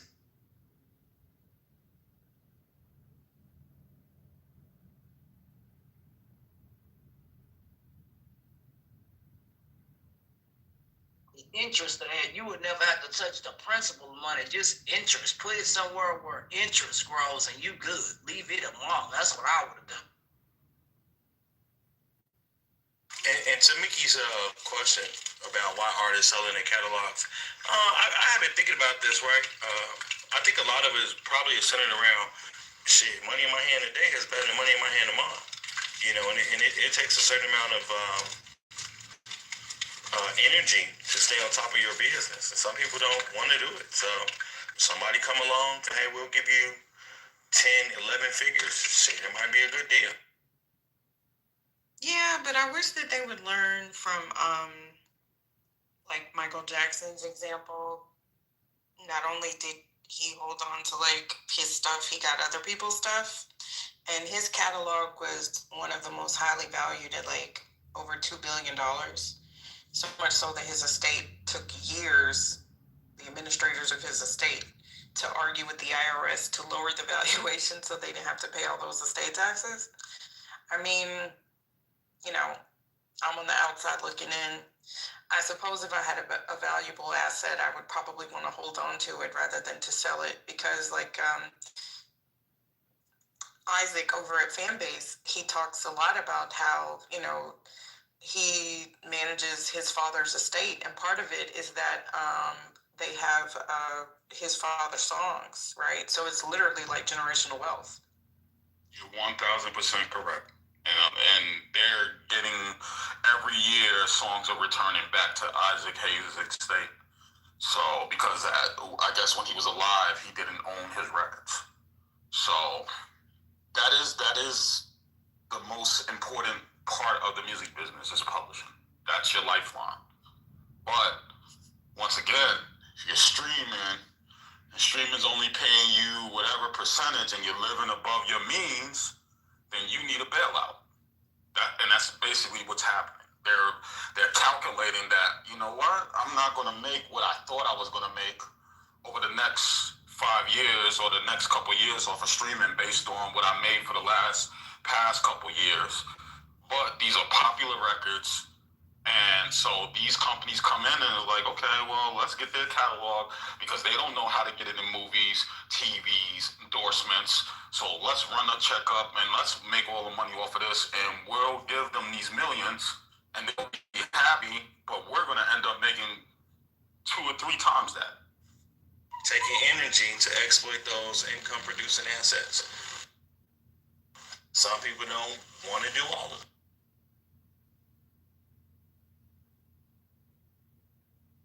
But you are correct. If you can just do some of the things that you said that other artists have done, then it's golden, because they got to come to you for clearance when they do these, endorsements and commercials and stuff like that. But some people are not that business savvy. They're used to having other people do it, or they were signed to major labels that did all the work. And so, I don't know, maybe the selling of it for a couple years for them is a good thing. Yeah, I wish I could teach the world financial literacy. I really do. Because what I would do is I would just have them leverage the asset, almost like think of it like a 401k, right? When you take a loan from your 401ks, they only let you take like 50% of the value just in case you don't pay it back so that the loan can be repaid. But I would put like a limit of like 20%, right? So if your catalog is worth $10 million, let's just say that I had the capital, I would basically be like, I would do private equity on it. I would be like, give up 20% of your catalog, and then I would like sell it to the masses. There probably is somebody who's doing it, but I would do it specifically so that the owner could retain majority ownership of their catalog. Like, think about it. What if like Motown's catalog could have an IPO and become like a stock company just on its own? Who wouldn't invest in that? Because everybody uses Motown songs.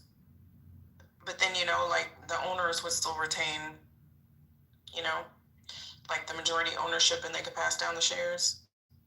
Yeah, Motown lost that with the sale of Motown to Universal. No. Remember, Motown is a Universal-owned company. That's true. Indy owns it, so that means they have the rights to most of the catalog, the past catalog from Motown.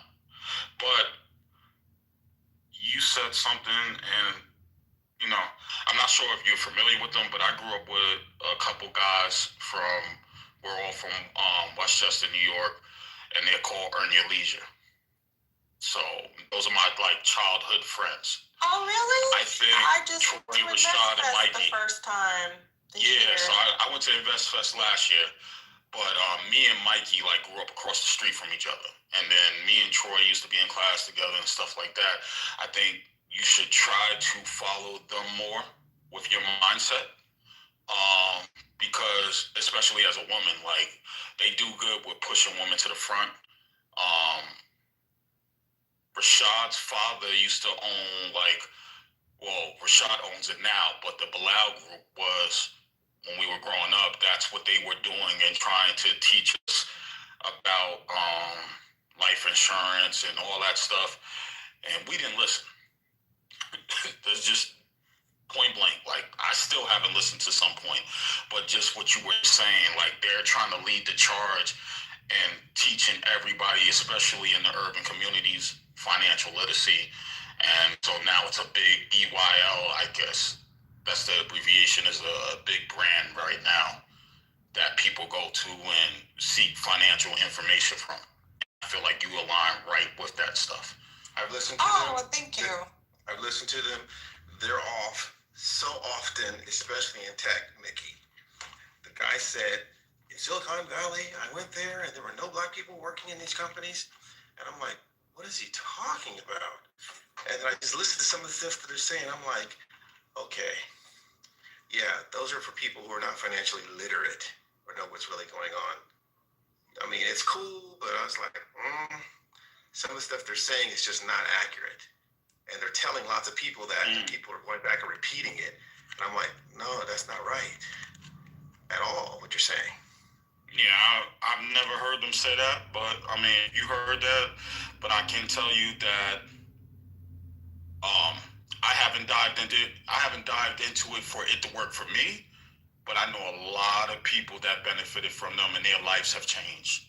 I know people that were teachers and stuff like that were making average salaries, and now these people have trucking companies, these people got real estate. So there's got to be something they're doing that's working for a lot of people, but I haven't dived into it for it to work for me because I was already moving in the music industry before they became popular. I'm glad that they are explaining to the masses, Mickey, financial literacy. But when they start, I just heard them say some stuff, and I was just like, what? No. But yeah, the quick flex. I just walked in here, Mickey, or came in this room. You were talking about insurance. As far as music, I posted in the chat. It's wise to actually take your assets.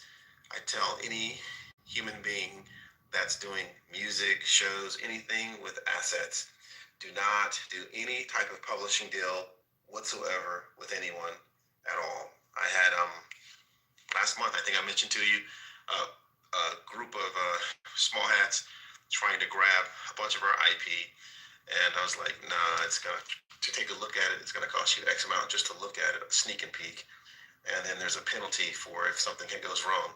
Which of course they didn't want to sign that confidentiality agreement. But yeah, don't sell publishing. Don't do any publishing deals. Take your own money and hire some person that you trust to set up your own publishing company and have them go out and collect your royalties. And then with your actual IP, put it in an offshore blind irrevocable trust in a tax haven country. Take out an insurance policy against it based on what the value against those who have access to it, and at some point as it begins to generate revenue via your holding co, go take out a loan against it, and then by borrowing against your IP, it's a loan, it's debt, which is not taxable. Since it's not taxable, you can go and acquire other assets. And so now you got the insurance wrapper around the human beings who own and control it. In the event that people in your family want to take out loans against it, that's not taxable. And when those human beings die or pass on to the next generation, this is the basis for setting up a family office. One can actually go and just intergenerationally keep it going for multiple generations. This is how you own the cow and license the milk. You never, ever sell your IP. You never sell the cow. But you have to have the correct legal structure internationally to actually have it set up properly. Yeah, there's so many options. But Ken, I will say, thank you. I've been in wealth management for 30 years, and it's really like my passion to teach financial literacy, just starting. And then my big thing, honestly, is estate planning. My specific thing is the protection and preservation of Black wealth. So I talk about prenuptial agreements, I talk about business structure, I talk about wills, I talk about trust. And I had, some issues with Earn Your Leisure in the beginning, but I actually heard them on Fanbase.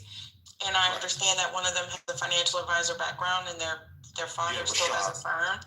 But to be perfectly honest, there's always going to be, it's not for everybody. But I will say that I was super impressed with over the 25,000 Black people, all of the Black vendors.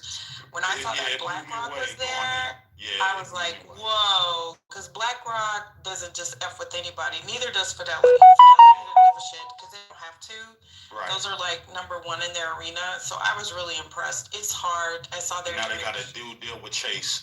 I saw that, and I'm like, you know what? It must be something because those companies are so particular, especially BlackRock. BlackRock doesn't have to partner or sponsor anybody because they're BlackRock. They're the largest asset management group in the entire world. They manage trillions of dollars. I talked to the guys at Fidelity, and I'm not at liberty to share the information that I got, but I was just like, whoa. So suffice it to say that these companies are there because they're getting a return on their investment. And if they're getting a return on their investment, it's good for these financial firms who have never really promoted Black dollars, having been in the industry. It's not necessarily been somewhat frustrating because what I've learned is even speaking to certain people that have the income, if you're not indoctrinated to wealth, you could make $1 million a year, $1 million a day, and you're going to lose it. And we've seen that so many times, right? It's just like the lottery effect. So that's why my thing is capture them early, get the information out there. So I'm just happy that Earn Your Leisure is having the conversation. And the thing that I do like about Earn Your Leisure Catalyst is at least they are offering, they had the Qs, they had Invesco there, who's also headquartered in Atlanta. They offer, come and hear it from the fiduciary securities license, Series 7, Series 65, asset management, BlackRock telling you how to diversify your portfolio, explaining what mutual funds and ETFs are, explaining what alternative assets are, and they use all the terminology. And then they had, Mr. Panda, who I don't like because he charges $10,000. If I had $10,000, right, I'm gonna buy some stock, right? But that's me. So part of me has to be like, you know what? I can't really, you know what I'm saying? Because now I want to be a content creator and I want to talk about financial literacy and I want to get paid, but I don't want to pay people like join my master class for $10,000. But what I had to learn is, you know what I'm saying? Like I don't get to make that determination. Like people are making money as long as you're not taking advantage of people, right? Like, hey, if you're paying $10,000 or Earn Your Leisure's platform, I'm like, hey, you know what? I mean, maybe someday somebody will pay me $2,000. Some of them are the guests. Part of Like my I'm noticing that too. I'm Yeah. hearing that sometimes they bring on some guests in good faith, and then there's some guests that are doing, some stuff or whatever. But that's not something like they the, can control. the black, the what you call it guy, They and then actually like did. They actually did bring on a guest. My the partner, Tulsa man, the no, Tulsa. no, my partner from Musa Capital. He came out from Silicon Valley and spoke at the event, and then I think he went to or Where at Invest Fest? Yeah, the one that was in Atlanta or wherever it was. Okay, it's in Atlanta every year. Yeah. Yeah. Okay. He was like, "Yo, I'm going. You gonna come?" I'm like, "I'm good." And he showed me pictures. He's like, "You should have came." There were a lot of. The room was packed. People really want to understand about venture, how we do it in Silicon Valley. I'm like, okay. And then he says, we had a thing last week, Mickey. I'll tell you about that in a minute. But yeah.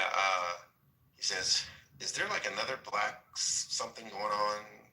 One of these black events, like Invest Fest or something with social that's happening like this weekend or next weekend or something. He was telling me about it. But yeah. Anyway, Mickey, we had a thing last week. Like Afro Punk or something. Afro something. I think that's in Texas. Yeah. I thought it was in New York or just in. Or maybe it's in New York. I don't know. I thought it was in Texas. Either it's this weekend or next weekend or something. Yeah. But get back to the point where you said that it wasn't a guest. So who was it? No, it was a guest. It was Musa Capital. Oh, okay. Yeah. Okay. It was a guest. He had a room. He asked me to come, and I was like, And who's the person that said that there's no black people in Silicon Valley? One of the guys from Earn Your Leisure, he was on the Breakfast Club, and he made a comment saying, the black people are really in tech. They really need to go there. I visited Google, and I'm like, what? There's black people in tech, but not at the rate that there's white people in tech. I still think we're the minority in tech. You don't think so? That wasn't his statement. He said there were no black people in tech. He said I was in Silicon Valley.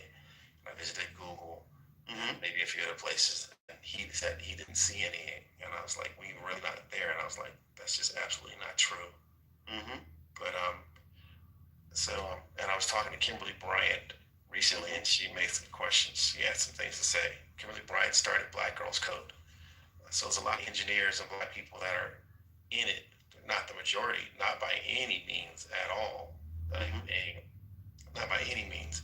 But I do like the fact that these individuals have seemed to capture an audience of young black America that has an interest in wanting to level up their asset accumulation and wealth preservation.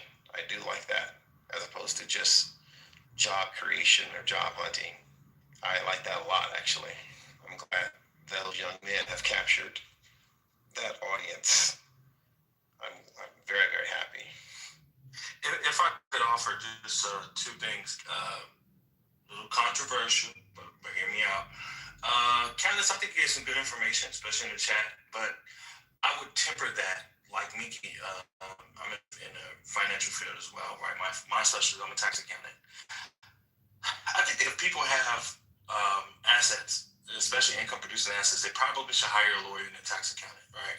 Because some tax advantage, everything ain't for everybody, right? And we've been on social media for a long time here, and especially if you're on like 2 or 3 years pre-COVID, during COVID, and now, like everybody is saying, get an IUL, get a trust, get this, get that, and it's like, I've made over, I think, $200,000.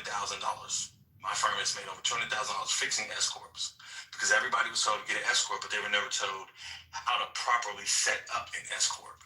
And so like I've had to fix those, and I charge, my firm charges what it charges.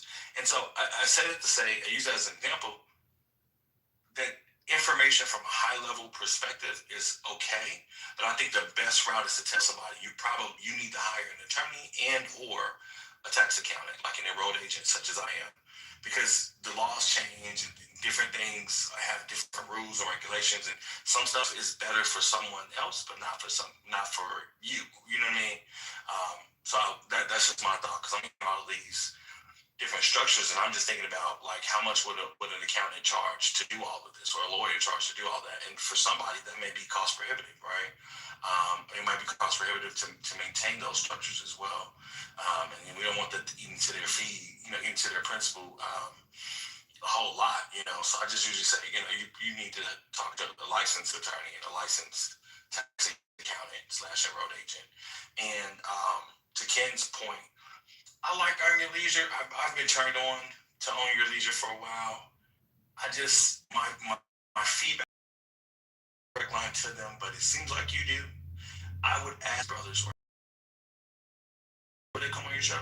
Yeah, I've actually, that's why I brought it up, because I've heard that from some people, like some of the people they should have vetted a little bit better. That's what I've been hearing. Yeah, there are a lot of people I know their business, and they are known for, lack of a better term, scammers, schemers, crooks, illegals, whatever. Like anybody listening to Bam and Kevo, you get exactly what you gonna get. You deserve. He used to be you gonna get. He used to be my client as a rapper. He service music with me before he got arrested by the feds.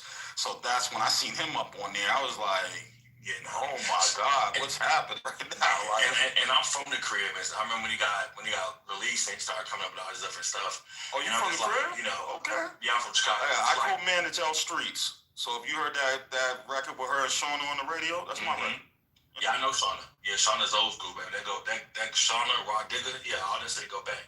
I just say all that to say, like, yo, I'm from Chicago. This is what people do. If he a scammer, that nigga gonna come out and be a scammer.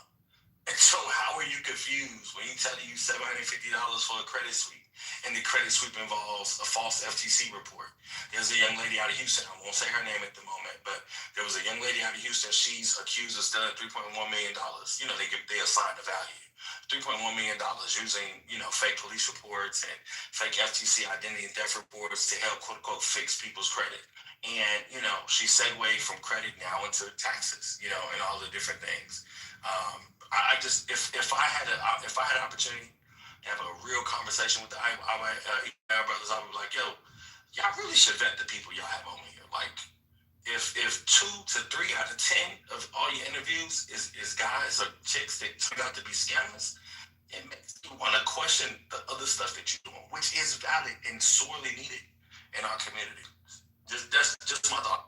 Hey Rob, that's exactly the feedback I've gotten from my professional circle. I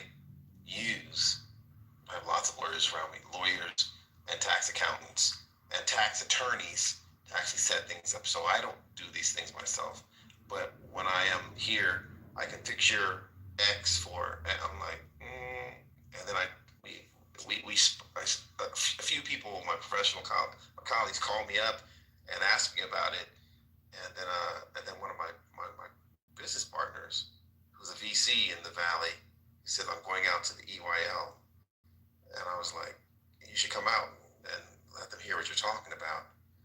And he said there's a huge interest level to actually to learn this information, or to learn what is venture, what is an LP, what does it look like, how do you set up a fund, how is venture deployed in a fund, and I was like, I said, and I asked him, I said, do you think some of the people there understood what you were saying in that room? He goes, yes, some. I was like, okay.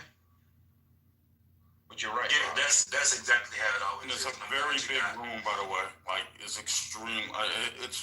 I think that you should have went there and spoke. If you felt like that and you're trying to provide something to help and something that's really going to do well for us, you should have went there, because you don't get that many people in a room like that.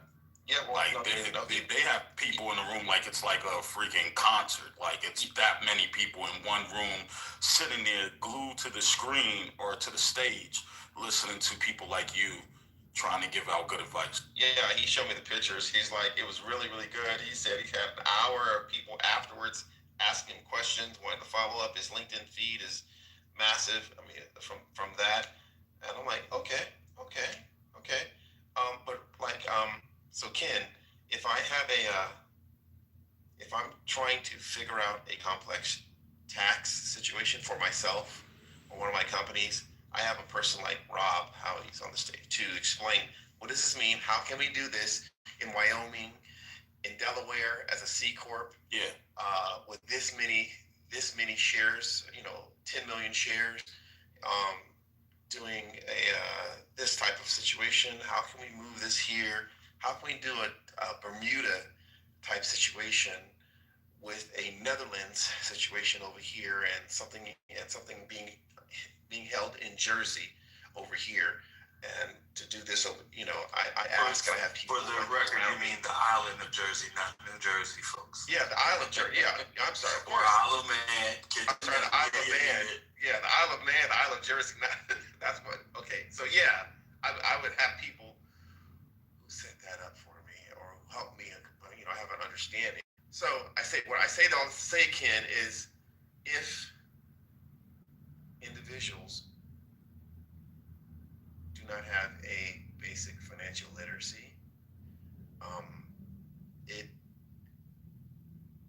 it can be a challenge using third grade terms when we want to talk or speak to a college level group of individuals. That's all.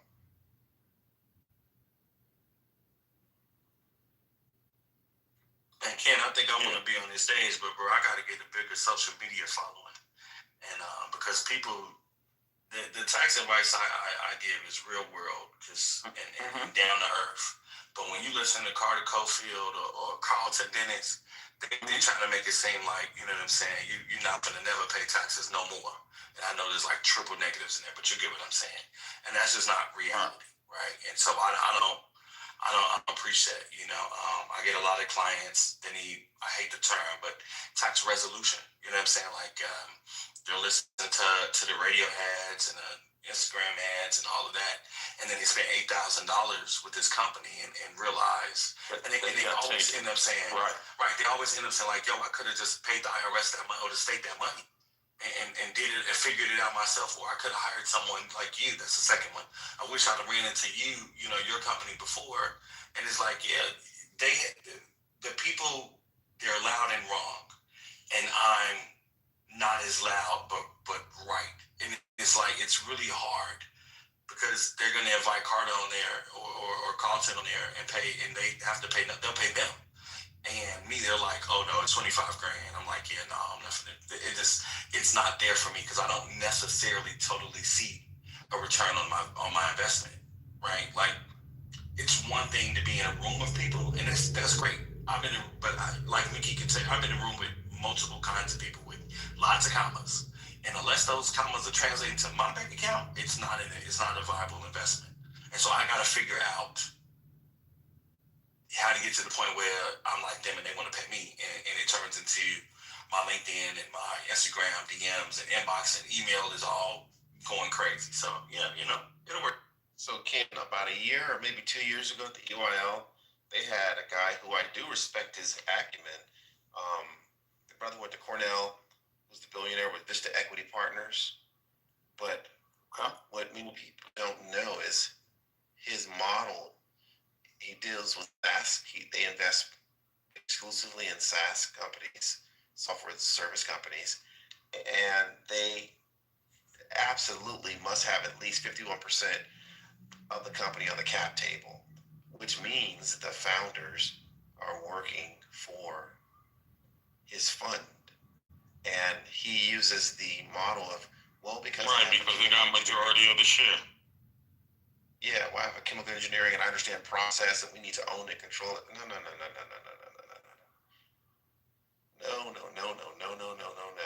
And we have several companies and we can do a roll up and we're using AI which is good, but it's about control of the asset.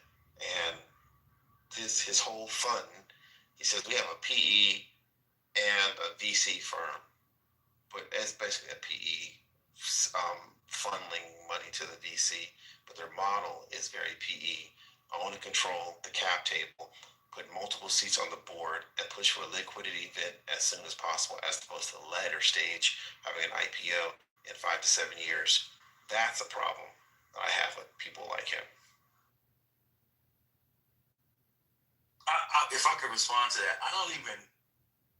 The only part I think I don't. That's normal for a PE firm. They've been doing that since the Raiders of the '80s. The part I hate about it is that they are pushing folks out, right? Like when you look at the cap table and you say, oh, they got 51 or more, and then they control the board. It's like the founder feels good because they get to walk home and call their mom, I got $1 million in my bank account. But the reality is, tomorrow, every day, you just got a job. Tomorrow you could be fired, or the day after you could be fired, and they've diluted your shares. And if they haven't, they can. Much like it really did happen to Eduardo Severin. Absolutely.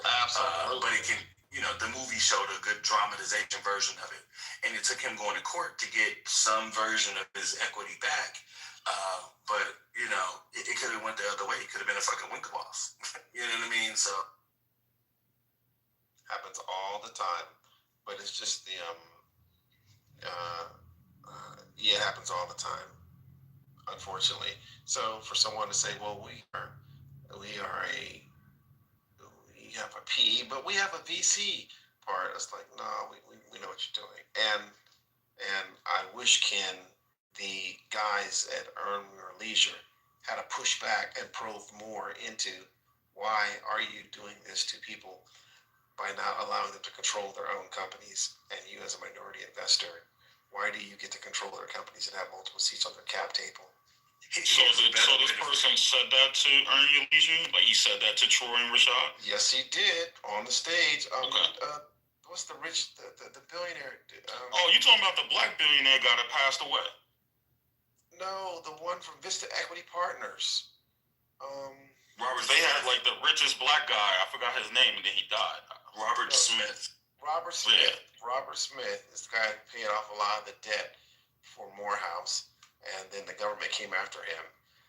But they really came after him. They were going after him because of the other guy who was teaching him how to do currency trading globally, and seeded his fund in order to do that. But yeah, it's just they are sitting with people who are saying things nicely, but the stuff they're saying is inherently predatory, some of the stuff. But I like the fact that they're introducing to the 18 to 24 and the 25 to 34-year-old audience of black people, Americans, that this is a way to be financially literate and to own an asset that generates cash flow. And like Rob is saying, make sure your attorney, the right attorney, important, and the right tax accountant or tax lawyer to set up the structure properly. That inherently allows one to not have any legal road bumps in the future.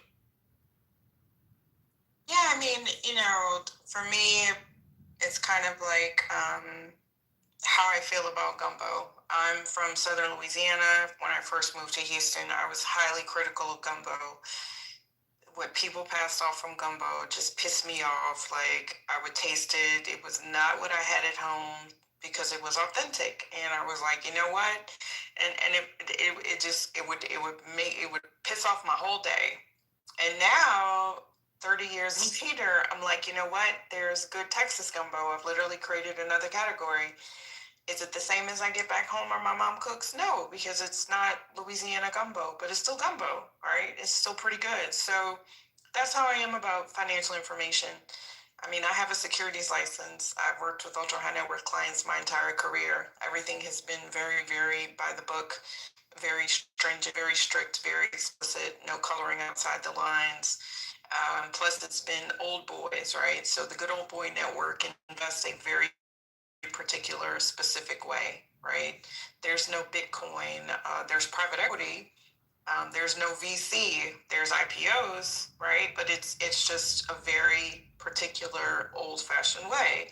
And I had to realize that, like the InvestFests and the Afrotechs and the Wall Street Trapper, is it what I would do? No, but it doesn't have to be, because a message is being given out, is being communicated, getting out. That doesn't sound right. I must be sleepy.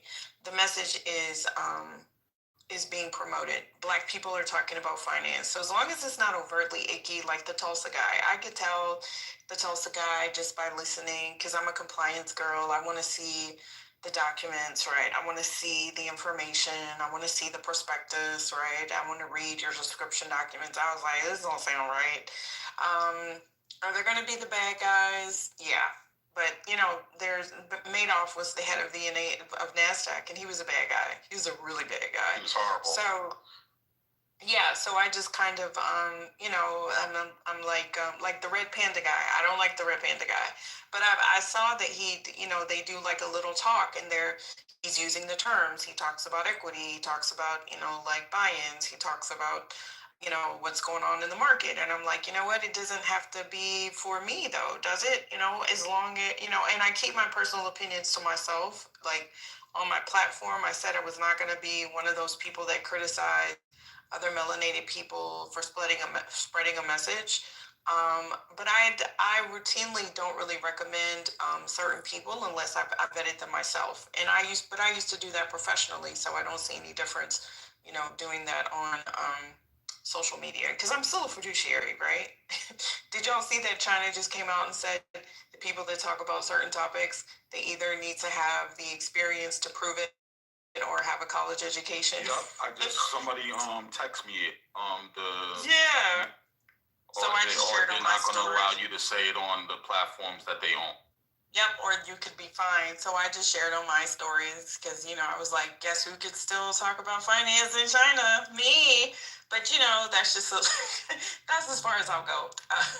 But I went to InvestFest. Like I said, I was super impressed. I was extremely impressed. The only thing that sucks is that walk, right? Going through the other side of the building to the down part. That walk is a And I stayed in the Omni. I stayed in the Omni because I waited till the last minute and they were all sold out. Okay. So I was like, then I realized that no, that was just an extra 2 minutes. So next time I really am going to stay at that Holiday Inn because I heard it's a nice hotel, because you're actually closer not staying in the little compound. Is it across the street from where the venue is? Yeah, but the way that that Atlanta Converse Center is fucking huge. So like they only in one section. Yes. It has got multiple. Like the first year they were in a different area, but the last couple years they've been in this area at the bottom. Right. So like where the hotels are is like, let's just say it's a trapezoid. You got A at the top and B and C on either side. Where the hotels are is like it's like A. Right, all the way at the top, and where InvestFest was like C plus. So you had to walk. It took like it was a good 15 minute trek at least. Yeah, it was. At least, and that was at like a brisk pace. Some people tried to get dropped off on the other side. Yeah. I parked in the parking lot where I had to walk through the front and then go up these joints, then go down this. I was like, oh, this is crazy. And I stayed at the You have to wear your comfortable walking shoes. Yeah. Oh hell yeah! You're gonna get tired, and it's like it was a boring ass walk. It was nothing. Yeah, like I wouldn't wear any Jordans like I did. Don't do it. So or some running shoes or walking shoes or something, because you're gonna be on your feet. Huh? You know how like y'all all have feedback, and first of all, we all learn from each other. Nothing's perfect, so I'm listening to you and Rob and everybody, whatever. But I have to encourage people in the room, right? I grew up with these guys. We used to be in the dirt together in the sandbox. We chased after the same girls in school, in middle school, in high school. So I cannot believe that these guys that I know, that certain things I wouldn't even say, has like impacted the world like this. Like I've never seen nothing like that before. So when I go down there and I see all these melanated people in there and they're focused, they're glued to what these guys are saying. And they're glued to people like 50 Cent and Tyler Perry and all that, and they're really like trying to listen. And I'm like, you know, usually you can't get people in a room like that to sit down and listen to somebody talk like that. Except for college or the military. You know, No, so not even that. Like, I don't was think really amazing. Yeah, I don't think it'd be that many people in the room. Like it was overflow catalyst. Like yeah, like to see like 25, 30,000 people sitting in seats. Mm-hmm. And that was one criticism. It was overbooked, I think, because it was really hard to get into the spaces. I couldn't really get into any of the big rooms, so I spent a lot of my time with the vendors and bought a bunch of stuff. But I love seeing that too. Yeah, I love seeing all of the I love seeing all of the vendors, and probably if I go next year, I'll probably be a vendor versus just attendee. Honestly, so you know, I'm a financial coach, so you know, I think that I could definitely get exposure, get some content. I told somebody an idea, like for people that do video. I was like, if somebody went down there and just like went to all of the vendors or the people, like, hey, I'm a videographer. Let me shoot some content for you, and you know, just give me like $75 or $100. I was like, you would make $10,000 because I don't want to be bothered with that. I don't know how to set up the camera and all of that. But would I do it for content and like some edited stuff? Yeah, I was like, I would pay somebody a couple $100 just to like get, you know, like 10 minutes worth of video, because that was pretty cool too. Seeing all the black vendors there, that was pretty awesome. I did a ton of networking. I really did. I did a ton of networking. Well, one thing is I tried to do business with family before, and it was disastrous, right? You mean your biological family? Yeah, my biological family. Disastrous, right? It was winning at some time, and then in my music company, brought them into my company and just got real messy, right? But what I would say to you is these guys put on all their family members. Like when y'all go to the vendor part and y'all see them all those people selling the Earn Your Leisure shirts and merchandise and all them, that's their brothers, sisters, nephews, cousins, fathers. So like the area that I'm from, we're from a city called White Plains, and we're from the town of Greenburgh, which is like North White Plains. And they literally put on like half the area. Is that Westchester County? Yeah, it's in Westchester County. So Westchester County is made up of like Mount Vernon, Yonkers, White Plains, Rye Playland Amusement Park, Scarsdale.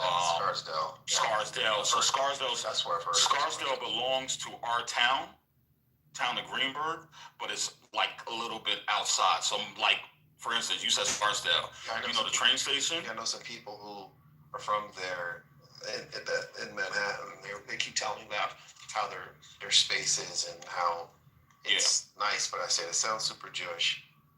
Yeah, I mean, it's mixed. I mean, they have a lot of people from Scarsdale take the train into the city. My younger brother is the president of Scarsdale Public Parking. So all the parking around the train station and all that, my brother runs that. So big ups to Westchester County.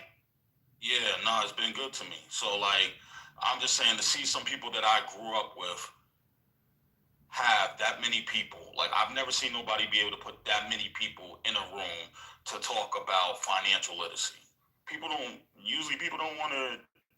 They don't care about that. They care about clothes and jewelry and being like the people I promote, the rappers and singers I promote. But they were doing it on public access in Westchester before it blew up, and then when COVID hit, that's when it took off. Hey Ken, there's somebody in the chat that asked me a question about. Okay. Interesting to know the opinion of independent artists. I like to get your thoughts on that, and then I'll respond.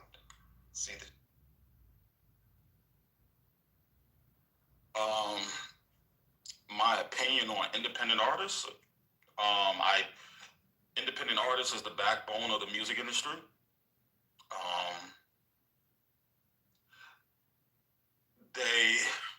independent artists are winning even more right now. It's, as an independent artist, you have more resources and stuff. There's a lot of people that got laid off from the major labels that you can hire direct so that you can move like a major, because too many people are back in the marketplace right now looking for it, saturated with marketing and promo people and commerce people. Independent artists should not give up. They should listen to some of the information that they hear, but as a respectable person, like I'm from the promo and marketing side, so that doesn't mean that I know everything about contracts or A&Rs or whatever. I know some, but that's not my job. My job is to get people on the radio and get your music out to DJs around the world. I have one of the biggest DJ databases in the entire music industry. So, that's what I would tell people. Do you think? Can I ask a question, Ken? I was just going to ask Ken a question because, fascinating. I love learning from people who are experts in their domain. In America, right, country music and music that was generated primarily from African Americans, right, that was stolen by white Americans, right, and the owners of the companies of those music producers, right, and in America we saw Dr. Dre and so many African Americans gain wealth because of their skills and their content that they created, right? And my question for you, Ken, is this: is that as a promoter, when the majority of the shareholders of those companies are still predominantly white, billionaires, my question to you, Ken, is that if you promote the technology that enables content creators, whether you're an OnlyFans or you're an independent rapper or whatever, if more of your royalties and revenue gets sent to you rather than the white fucking shareholders of the company that is dominating you and monetizing you, do you believe that like the old system is good, or the new system where money goes to the creators versus the shareholders? Like, what's better?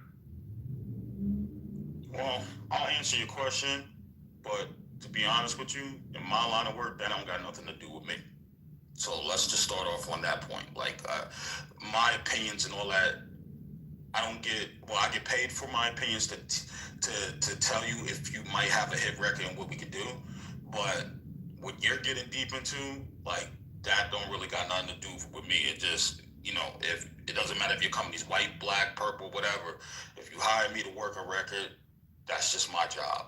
Now, all I could really break down to what you're saying is, listen, there's a lot of our circle or black creators that complain that we don't own the companies and all that stuff like that. And that primarily, that's a us problem. We need to come to the table and figure it out, because a lot of us can't work together. So if we can't be on the same page, we can't own the companies. We got the talent, but a lot of us don't be on the same page. Now, you do have United Masters, who is ran by Steve Stout and owned by Steve Stout, and then he probably has whatever shareholders or whatever. You also have Gamma, who was Larry Jackson, L.A. Reid, and a couple other people. So there are some companies that are Venice as well, with Troy Carter and them. Those are black-owned companies, but the conglomerates, the Universal, the Sony, the Warners, are not black-owned. And sometimes people want things that they're not really ready for. Like, I hear people say, go independent, don't go major, don't do that. Well, there's pros and cons to that. You go independent, you got to spend your own money. You go major, you're spending their money. They have resources since the 60s, the 70s. So their database and their resources and their name is more respected than yours. So it's easier to say that I am Cash of Def Jam, or I am Cash of Sony Music, and doors open up. That may not open up for you.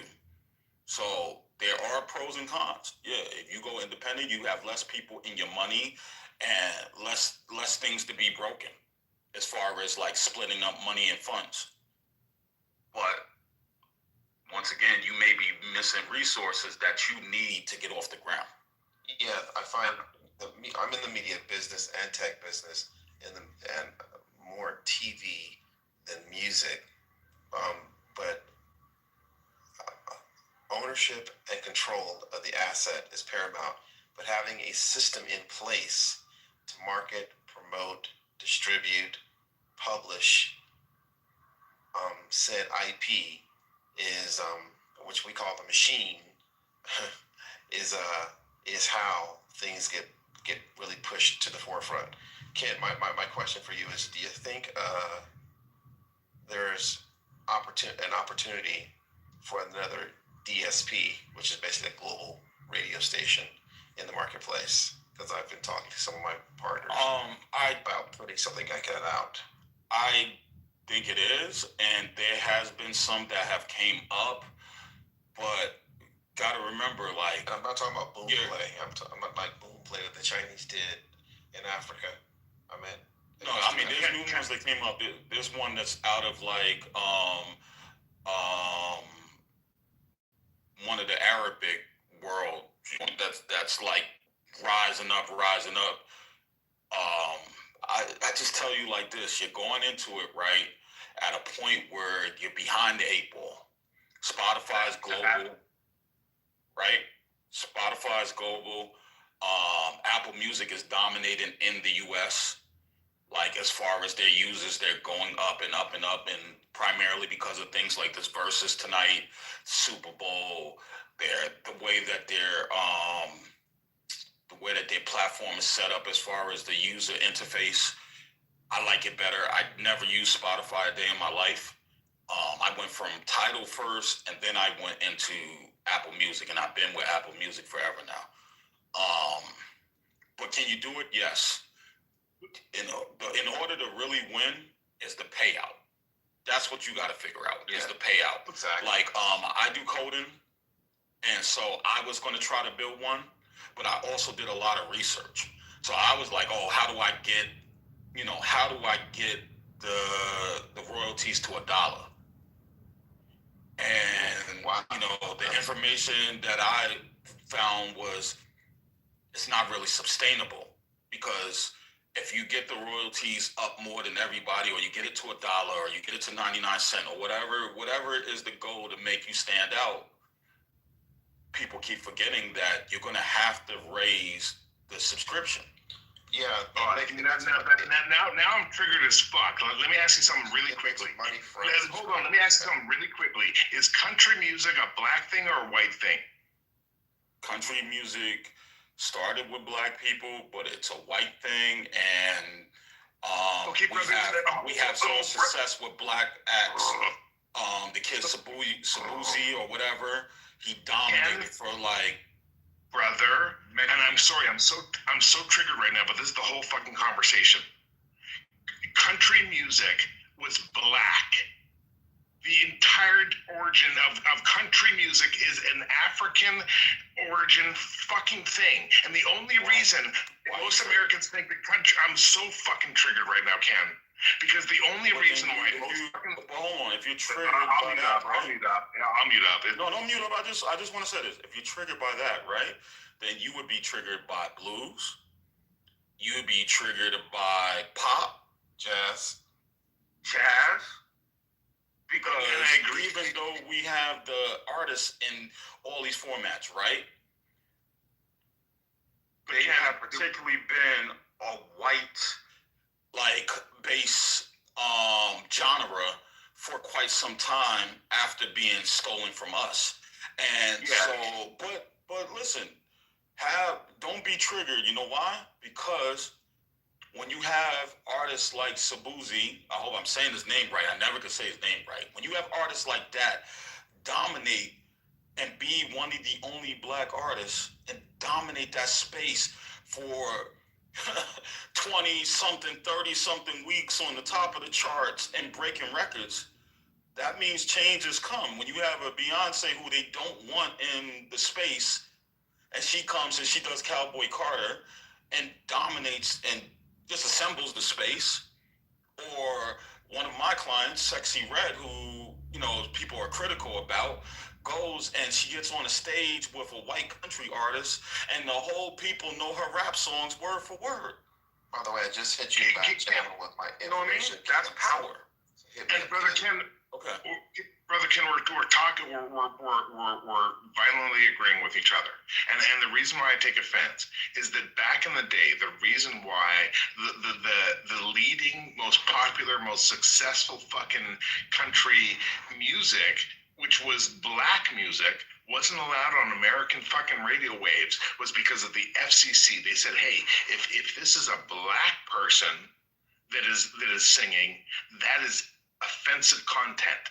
That is not allowed on American airwaves. And so a whole bunch of fucking stinky leg crackers came out with their Timu versions of black people's fucking country songs.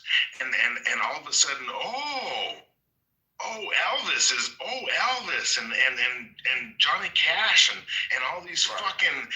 But German, that might be before my time. I'm real 43 fucking years old. music. I don't remember all that. You know what I'm saying? Like, that was before my time. I wasn't even. Yeah, that's what I'm saying. Like, that was before my time. But listen, as far as the business, the reason why I mentioned the dollar royalty play, it is going to have to increase the subscription dollars. It has to. And as well as the marketing dollars, because DSPs make their money from subscribers on the paid side, from subscribers and from commercials. And if the unit economic metrics are figured out for the financial payouts, that could be, let's say, just even 50 cents. 50 cents. You know what? I think you just that would drive more human beings, especially if let me say this to you, because I don't want to cut you off. You just made me think of something that I did not think about in this whole process. Is I have to go back and do some research, but the one thing I didn't ask the question about was, what if the CEO and the top people of the company are not getting the type of payouts that the Spotify people, and it's more, they're making great money, but they're not robbing the situation, right? Like they're not making... The money comes from the labels. Catalyst, hold on. Catalyst, listen to what Ken said. Catalyst, hold on. Listen to what Ken just said. It's so important. No, because I'm just, no, he just made me think of this as he was talking. I'm only in the space. So, go ahead. The one thing that... This is what Ken said. Dr. fucking Dre, compared to Bezos, compared to fucking the gay, no disrespect, fucking. So just think about this. Let me just make it simple, right? How much did Bezos make a year being? Not Bezos. What's the guy from Spotify? Let's look this up. Owner.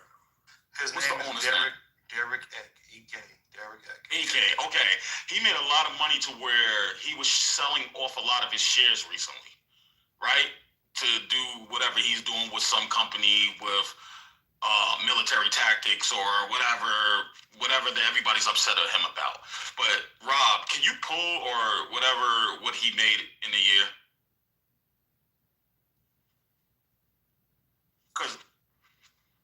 Because what I'm trying to get to is, what if you lower the CEO, the president, the vice president, all the top people's salaries to where they're making big money, but it's not overkill?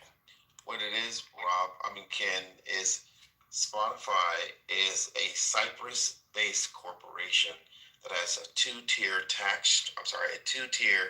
ownership structure, whereas they have BlackRock or Blackstone, one of those guys, and some other New York investors in on the second tier. Right. And the primary tier of tranche of stock ownership is owned by those two guys, which one has their product in Liechtenstein or Luxembourg, and the other one is someplace else, but their corporate entity is in Cyprus for taxes and whatnot. And so the lion's share of revenue is being paid out to its shareholders. But the dividends are paid out to the shareholders. The revenue comes from the labels, Universal, Warner, well, if it was like Sony, maybe, yeah, to have their artists played and pushed out and programmed on the DSPs. Right, they're playing, I think it's 70% or something licensing fee. Actually, what interestingly enough, and I'm not a fan of his, or I don't know these guys, but what Drake was talking about in his lawsuit was actually quite accurate. It was very accurate because of how the throttling effect of music being played in this particular DSP, which correlates with the amount of revenue that they're making on the DSP. And it just happened to coincide with his time to renegotiate his deal via Lucy and Grange. So yeah, there is still a pay for play payola. It's just the new modern global radio station, Spotify, Pandora, Apple Music, same thing. That's why I'm thinking, you know, I was talking to, I had folks down Yeah, I can't Southwest. talk about, I'm under a contract with Universal. I can't talk about payola. No, of course not. No. And So- Gazi over Empire. So yeah, we know the bit. So if you guys could allow me a 2-minute TED talk, right? To answer the question, David X compensation was $1.4 million. He doesn't have a base salary, right? His compensation is mostly tied to performance-based compensation, so bonuses and stuff like that. And other than that, the stock that he owns, which leads to this. Some of the things that the guy Jeremy is talking about, and just the mood in the U.S. at the moment, right? Taking into account and laying it aside respectfully, some of the things that Catalyst are talking about, the double Dutch Irish sandwich, right? Just the moving of money through tax advantage jurisdictions. Setting that aside from a very high level perspective, there's the title of my TED Talk today is called Super Money. It's an old book written in the 70s by a guy named Adam Smith, not the Adam Smith from 1776, but it was a pseudonym for a financial writer. And in that book, he talked about what is super money. The long version short, I suggest getting the book. The long version short is, in America, in most of the developed countries in the world, super money is when a person, Ken and I decided to start a business, selling computers or widgets or whatever. And we get so good at selling these widgets, we're making money. But what we do is, since we're 50-50 owners, we take that company public and we decide to maybe have 2 classes of stock. So we maintain voting rights or control, or maybe we liquidate down to 25 each, but we sell stock to the public. And then the company's price, not the value, I'll get to that later, but the price of the stock moves and hopefully moves up depending on the value of our company, because price and value are 2 separate things. So the price of the stock starts moving up, right? And the way that most developed countries, but specifically America, the way that our income tax laws are written, it benefits Ken and I to take a nominal salary, $1, 70 grand, 72 grand, 250,000, whatever. Because the bulk of our money is tied to the stock that we own. And what's taxed in America is income, right? So that's ordinary income from wages and salary. There's also dividend income and other capital gains income if you actually sell the stock or some other asset, right? However, we're trying to figure out how to get money in our pockets. Ken's got a wife and an ex-wife and 3 kids, and I've got a wife and an ex-wife and 4 kids. I need money. I need cash money. But I don't want to sell my stock. Well, we call our good friend Jamie Dimon of JP Morgan. And Jamie says, well, you know, I'm looking at your stock portfolio, because this is the only asset you really got, and it's worth about $300 million. It's priced at about $300 million. I'm willing to loan you $100 million cash money right now. Set up an account here at our bank with us, blah, blah, blah. And we say, okay, cool. And that's each. So Ken's liquid $100 million cash money in the bank, and he's used the stock in his company as collateral because it's super money. At the moment, it's worth $300 million, but if the company does good, it could be worth $3 billion in 5 years. It's money on steroids to an extent. And from a tax perspective, how that money is taxed is it goes into different buckets. If we take out a loan using our stock as our collateral, that loan is not taxable income. That's not taxable income. And more importantly, we can write off the interest that we pay on that loan annually on our taxes, depending on a few other factors. And with that being said, the solution to some of these problems, and I respect Jeremy's obvious institutional knowledge is just knowing the sense of history. I've shared that interest as well. The business. That's amazing, by the way. Yeah, well, yeah. I mean, it's amazing how you're breaking it down too. By the way. Oh yeah. I'm enjoying this lesson. I thought you said you want me to say the contract, my brother.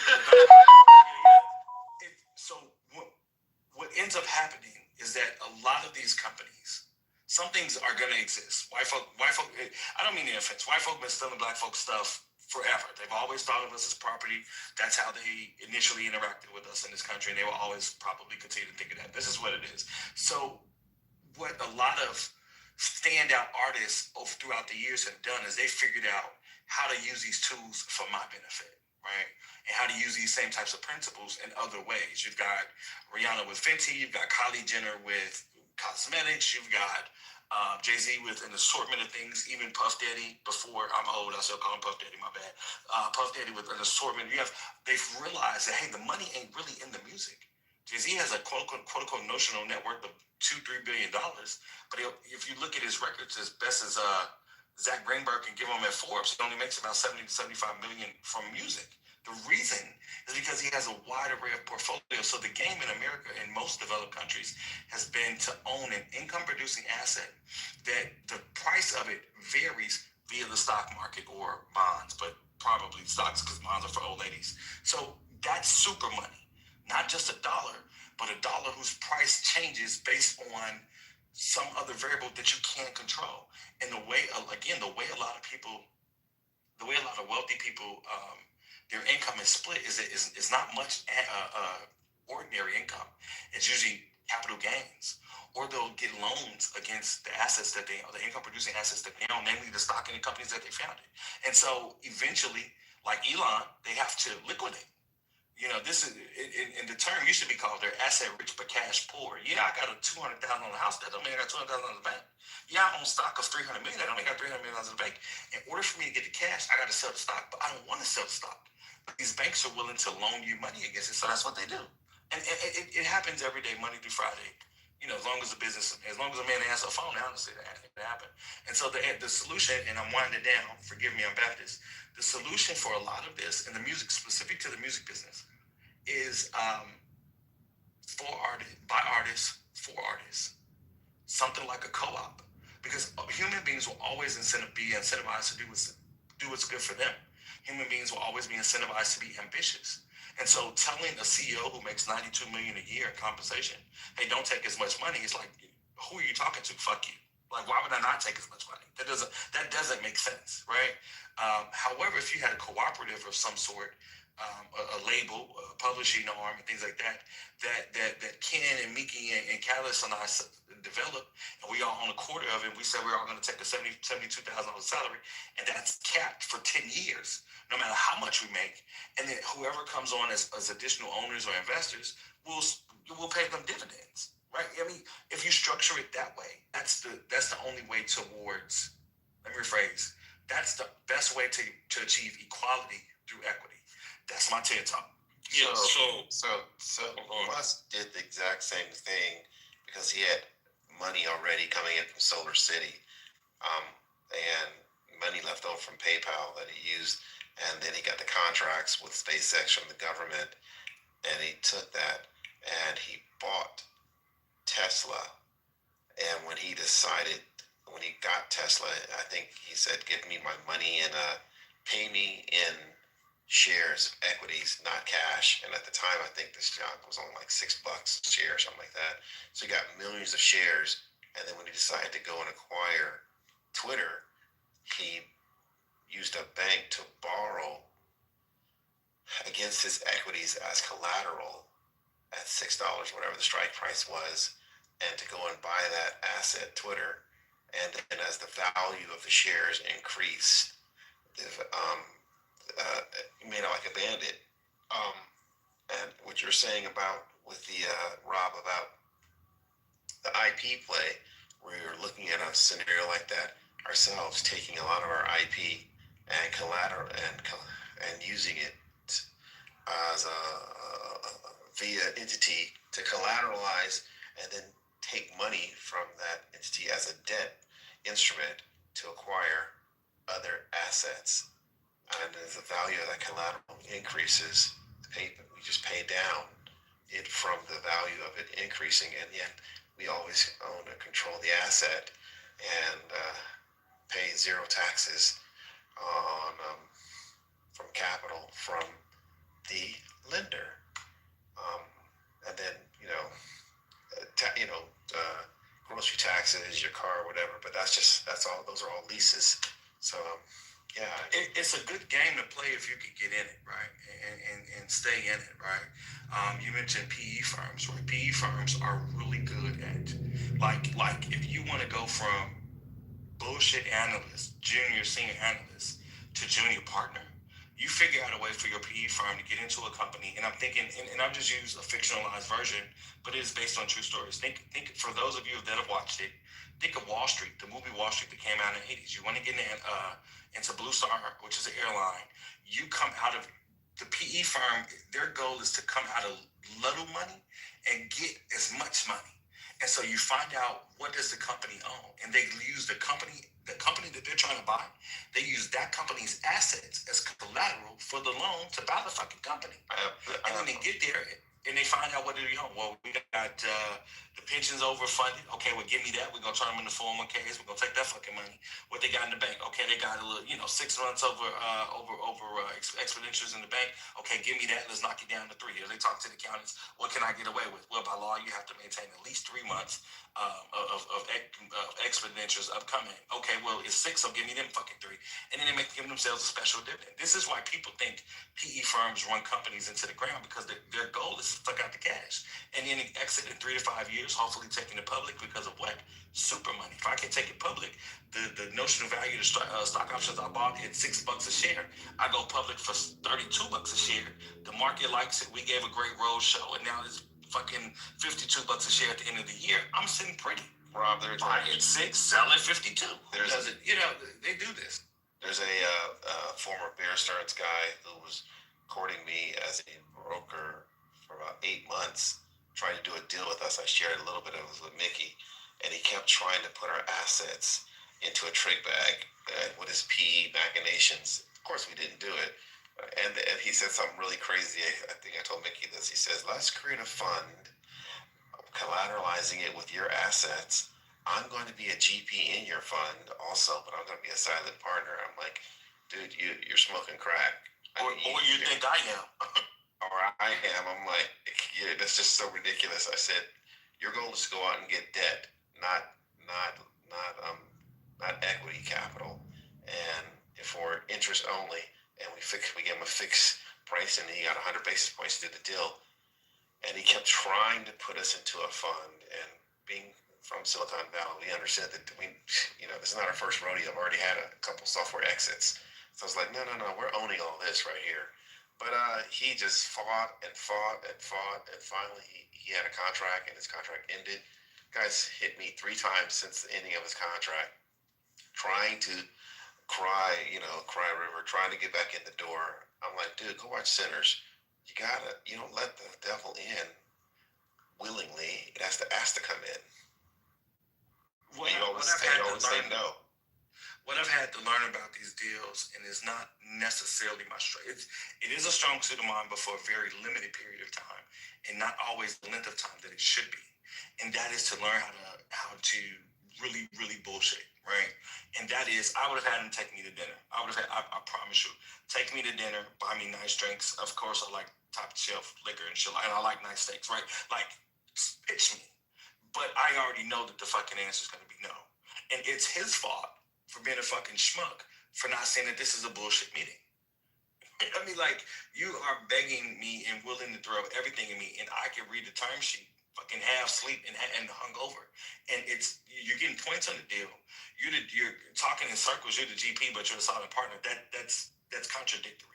Exactly. Like I don't fucking know, but okay, okay, well, look, I want to know more. Where you taking me? Wine and dine me. You know what I'm saying? You don't take the girl home and fuck her tonight. You take her out. So what's up? They're whining and dining because they saw our 60-month pro forma and saw what kind of our IRR, and they got hot and wet in the shorts, and started foaming at the mouth, fearing they're going to miss out on the deal, and then tried to tell me our assets, you're going to have to actually collateralize, excuse me, you're going to actually have to liquidate some of your assets at some point in the future. And I was like, well, that's never happening. I give up control of everything I got to you. You take the fees, and you're trying to sell me on a pie this guy could drink later down the road. I said, you're going to make a lot of money. We can already, blah, blah, blah, blah, blah. 7 figures right now, we can do this deal.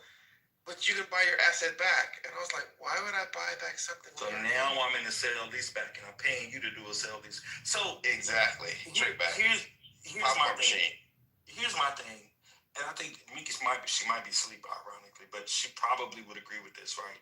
We've talked about it before.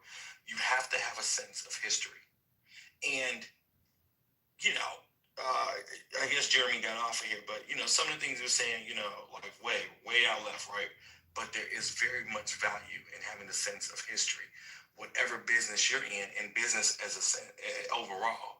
Because even if history doesn't repeat itself, it rhymes. When people get to talk like this interest rates, I put my family into I-bonds. Why? Because interest rates are 9%. The last time interest rates were over 7% for real for financial instruments was in the 80s with hyperinflation. So what do you do with hyperinflation? Interest rates are going up. Okay, you can't get into things that cost you interest rates, but you can make money on them. So get into I-bonds. I-bonds are paying 9%, almost 10%. Yeah. So if you have a sense of history, you could peek when shit makes you like, I've seen this before. This looks familiar. Oh, let me sit back and think about this for a minute. Oh yeah, okay, this is that.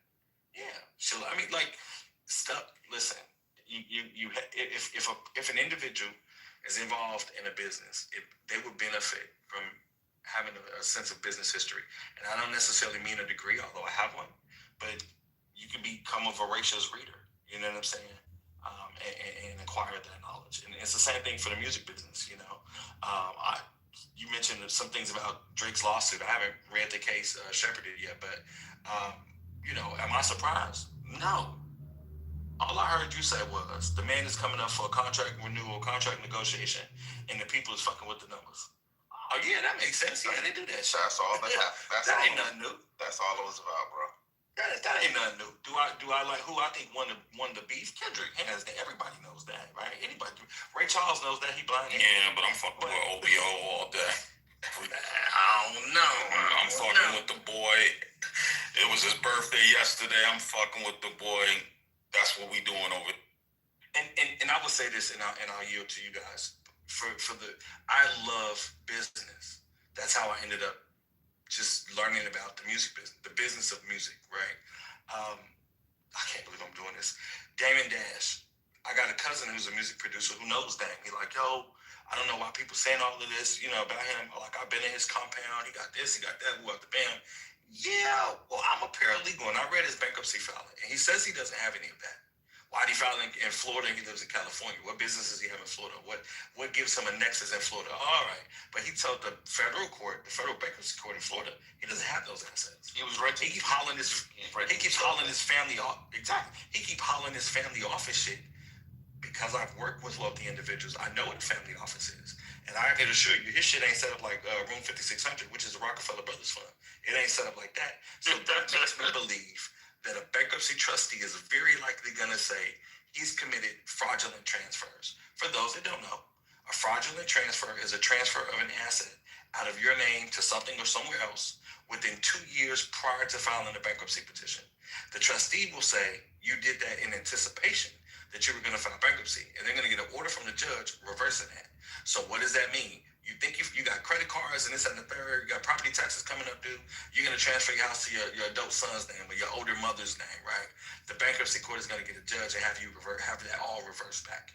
And they're going to put that asset back into the bankruptcy estate, and they will liquidate it to fucking pay your creditors. That's called a fraudulent transfer. And so with that being said, Dame talk all that shit, but it does. I'm going to use his saying against him. He makes sense to someone that doesn't know the things that he's talking about. I'm just not. I happen to be a person that understands these things. I mean, I've been in the legal and the tax and real estate business, and I know that what he's saying don't make sense. Or and when something don't make sense, there's a lie in there somewhere. So yeah, he talk about, oh, my daughter didn't get evicted. So you want me to believe a nigga that's had 8, 9, 10 different departments in the military and out the military and throughout the world, and all of these. You want me to believe that her rent's $3,200, and she was sending her portion of the rent with her 4 roommates to them, and she didn't know that they weren't paying the rent, and she wasn't paying the rent directly to the landlord, or she didn't have good sense to do that. You, her dad of all people, you not tell her to make sure she make a money order out to the landlord people. Bingo. It don't make sense. It don't make sense. It definitely It's don't cool make to sense. it's cool to just say the bitch got evicted because the people was fucking up there. It's cool. Hey, we all have been through shit. It's cool, but you ain't got a lot. Look in the chat. That's where everybody can download it, put in their Google Doc. That's a book on what and how to set up a family office. It's a PDF. It's 500 pages. Highly recommend downloading it, going and printing it, and going and reading it for those who don't have those assets yet, and who aspire to have those assets as far as the type of individuals you're going to need to set yourself up. It's on page 39 in the PDF. But download the whole thing in your own deck before I disconnect the administrative privileges for access.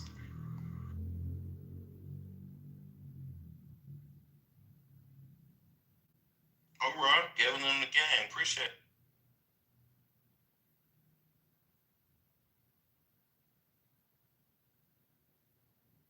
I got something for you, Rob. You're going to like this. Hold on.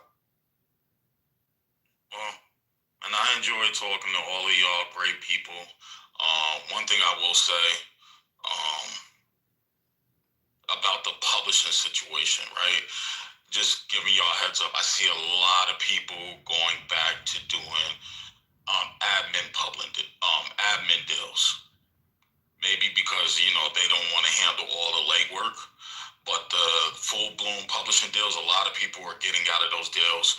One of my clients right now on the music side, Hit Boy, that produced the records for Jay-Z, and Jay-Z got him out of his publishing deal. And I don't know if he's an admin now or if he's just doing everything himself, but he appears to be more happier. And so I just think that's what's happening right now. I think that's the wave that people are trying to get out there, full-fledged publishing deals and just do admin deals.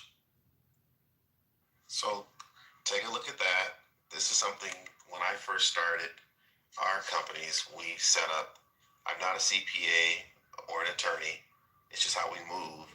And we set our structures up like this with our offshore blind irrevocable trusts and revocable trusts in tax haven countries, our holding co, our private foundation, and we have several for-profit co's, a combination of LLCs and C Corps. I'm gonna say this to Ken first, real quick, Kellis. I had to just do a Google search. I keep hearing that guy, Hit Boy, and I keep thinking Hitmaker. But people don't be wanting to do the work, man. People don't be wanting to do the work. They don't want to. They think it's all easy. Just get on DistroKid and it's all gonna happen. You get on TuneCore, it's all gonna happen. You get on United Masters, it's all gonna happen. You get on Empire, it's all gonna happen. And like people, and they are 1,000% incorrect. Correct. So it's like I'll use an example, right? Tyba's out of Atlanta. You might know the brother. Yep. Definitely worked with Brent Fayez. In a very simplified version. When he first heard and got hearing about Brent was living in I think he moved from North Carolina. He was living in Charlotte. Yep. He was working at the Harris Teeter. Somewhat subway in the Harris Teeter. So what I'm saying, he was raised in Maryland, but he moved to North Carolina. And so that's when he first interacted with him. And he basically said, here's me paraphrasing, and this is what I tell anybody who asks me about the music business. You have 2 roads in front of you. You could be famous or you could make money. Don't think about the music getting out there. The music gonna get out there. But you could be famous or you could make money. Which one do you want? And he said, if you want to make money, this is what it is. So he like, I think Brent, like some of the music Brent make, like they say it's like it sound like a singing ass Future, like dog women out type shit. To some extent, he really was a young nigga like that, from what I've gathered from people that know him. So I think he probably was living with a chick, this and the third. That's why I laid that groundwork. And He told me like, yeah, you know, you can't, you know, like this job ain't it. You know what I'm saying? You making sandwiches or whatever the fuck you're doing here. You need to be focused on the music. You got to work on these projects.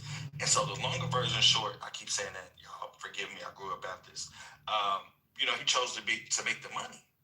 And he says it's a harder road to hoe. You got to make money to spend money.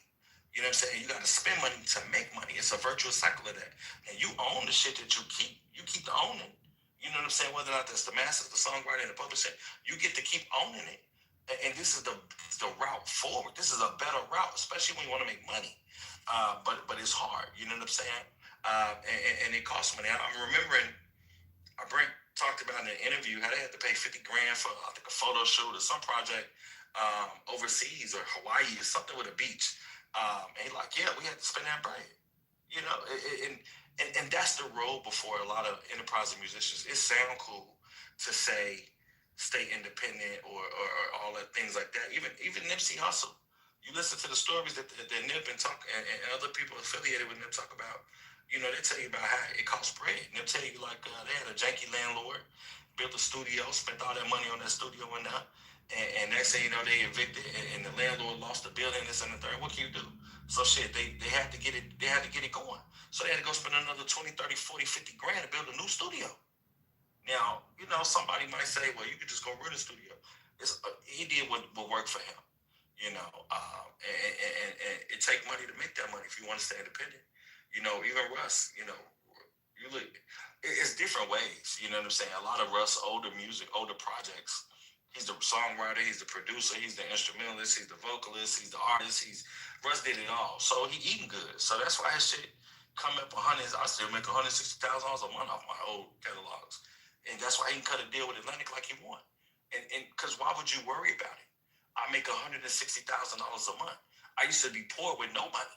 Well, Russ is a little different for Russ. He comes from a middle class background. But, you know, if you want to be famous, you need to get some virality. You need to get all the things and find somebody that's going to listen to your shit and put you onto a record deal. You know what I'm saying? And that'll make you famous. Here's my confession. I'm going to address something Callie said. I'm still waiting to hear about Glorilla's deal. I had a funny suspicion, but I'm still waiting to hear about her deal. And to you, Callie, who does you for this setup? Who does the taxes and bookkeeping and payroll and accounting work for this? Like, I'm thirsty for that. That's good money right there, man. So yeah, that setup, the admin costs. That's a good. That'll give my wife this new BMW she want, man. That's pretty funny. You're talking about the matrix I shared with you, my wealth model. Yeah. That's I have a few different people, but I'm the one who actually put it together because coming from tech in the Valley and just reading about how wealth is built. And then when I had my first software exit, got the term sheet. The very first time I got it, the money, and then got the term sheet, and then had to exit and whatnot. I just hunkered down, and I still could do company bills, but I hunkered down to understand wealth. Really, I studied wealth and how wealth is generated, stored, and passed on intergenerationally. And I drew this up the very first time on a piece of paper after I've read several things, a lot of tax law, tax CPA, this, what's going on, what states. It's the same as like solving a software problem. And then I got a few CPAs and attorneys I know to actually make sure my flow was correct. And then I began just paying them to structure me properly. And then this document, the wealth one, is something when I'm learning new things as far as other revenue verticals, I just put in there and I find out how to do certain things and where to store capital or store assets and move things around the planet and so it's my own thing. I'm not an advisor or advocating anything. It's just how I first started years ago. And but I'm glad you like it, Rob. Yeah, I love taxes, man. That's always my foundation, and it's definitely very interesting. I need some Johnny Walker to to take a look at it and piece it apart and make it make sense in my head like a song. But it's very interesting. But I know for a fact the administrative costs are Worth every That's good. Worth every single Hey, hey, Every I didn't say they ain't. I didn't say they single ain't. Listen, penny. somebody paid Jack Rockefeller, John D. Rockefeller Jr. Jack Rockefeller paid a pretty penny for his setup. But the 1932 trust that he set up continued to pay until David Rockefeller died in the 2007. And the 1954 trust, the 1934 and 1952. So the 1934 trusts were for John D. Sr.'s grandkids. The 1952 trusts were set up for Jack's grandkids. And there's still some left. I think there's one in Florida that still ain't fucking died yet. They call them the cousins. So if the lawyers charge them $100,000 in the 50s to set these fucking things up, it's still valuable here now in the next millennia. So I said that to say I'm not disagreeing with you. I just looking at it from a provider perspective, that's really good work for me. So yeah, I just was asking. And did you scroll down to see the pages where things are set up internationally as far as how, I forget what page it's on, but yeah.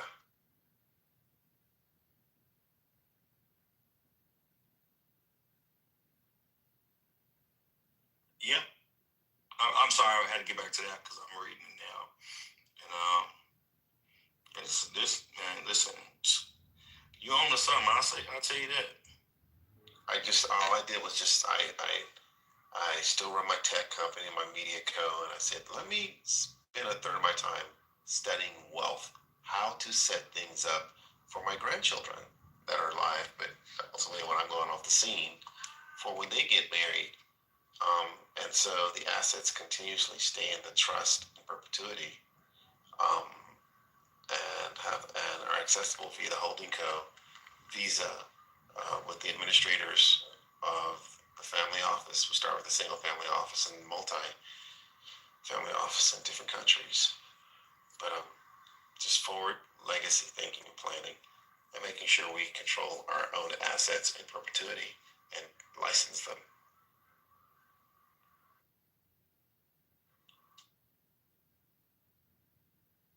Yeah, that's definitely, again, trying to get back to that. That's definitely where to go, man. You just hear so much on this app about what the wealthy do, and I hate to people. I hate to sound like a hater, but I've told people, listen, you're worried about the wrong fucking thing. You're not wealthy. Like you are totally worried about the wrong shit. You need to get some assets first. You need to get some income generating assets, and then when you see that snowball is starting to roll, then you can start setting up these kinds of things. Because it costs good money to set this kind of stuff up. People don't work for free, And it's like, you gotta know where you are to try to plan for where you're trying to go. But it's a lot of people putting the cart before the horse, Hey, back to message. I want all the strategies first, and then I'll figure what business I'm gonna get in. Like that doesn't work. Hey, go ahead and message me back channel with your email and your business thing, and or an IG, because it connects to my blurb here. Can do.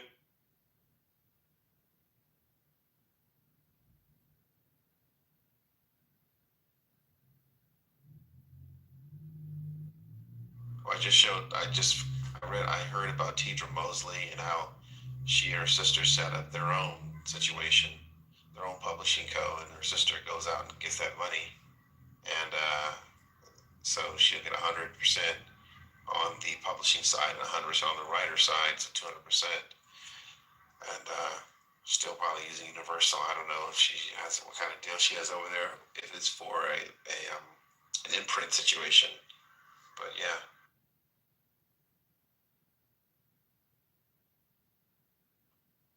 By the way, she's the mother of the twins that's in that group, Coast Contra. A phenomenal group. I'm gonna have to check them out. I really am. Oh my gosh, they are a 4-member group. The last time you saw a group, Wu-Tang Clan maybe? Yeah, and they're conscious. That's what's different.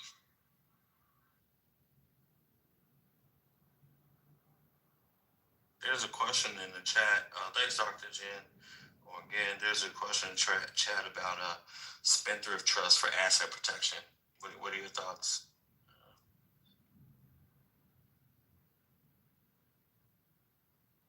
I'm not familiar with that. I don't know.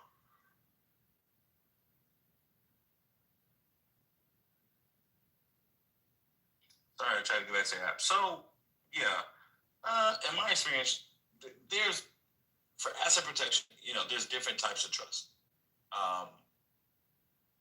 Obviously, relegated or governed, I should say, by the trust agreement. So, you've got generation skipping trust, you've got grits, you've got slats, you've got, all kinds of stuff. So far as a spendthrift, let me back up. It doesn't mean that you can't have clauses in the trust agreement that address more than one thing. And so a spendthrift trust, in my experience, has usually been for asset protection, like if I've got a trust for my son, but I'm planning ahead for if he marries someone, I don't want them to get those assets. Least of all, if he marries a woman and then gets divorced, those assets are not part of the marital estate. She can't get any of it, right? So it makes sense as long as you make sure you guys set up structure properly.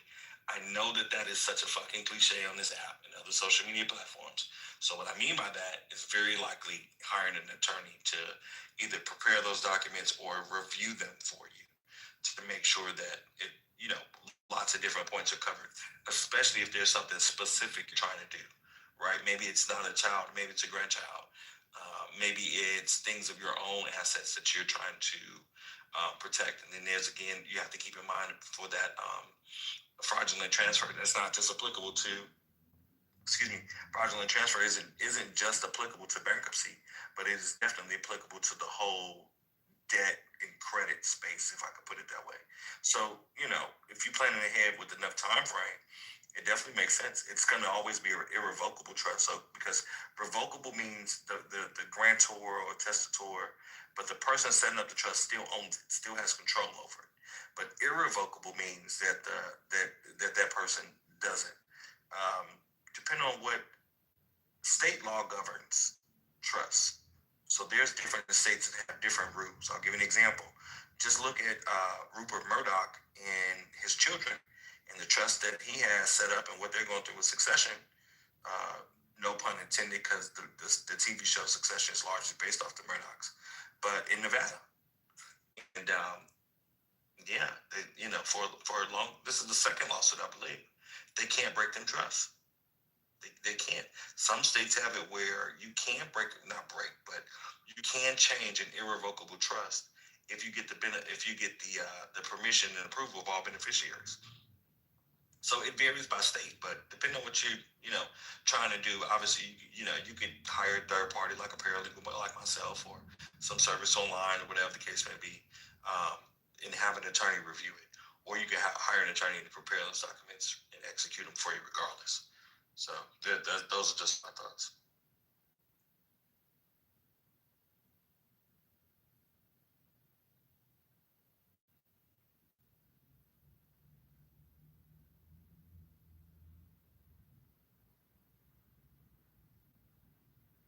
I'm reading your Gallus, I'm reading your in the chat, man. I thought you didn't have nothing to say about that. Again, I'm not an attorney or a tax professional, so I suggest whenever I place in here to go check legally in the state of whatever you're in to see what you can do and where your entity is set up. I like revocable and irrevocable offshore tax haven situations for us, specifically because when my grandchildren, I may not be alive, actually are able to get married, all of the assets stay in perpetuity inside the trust.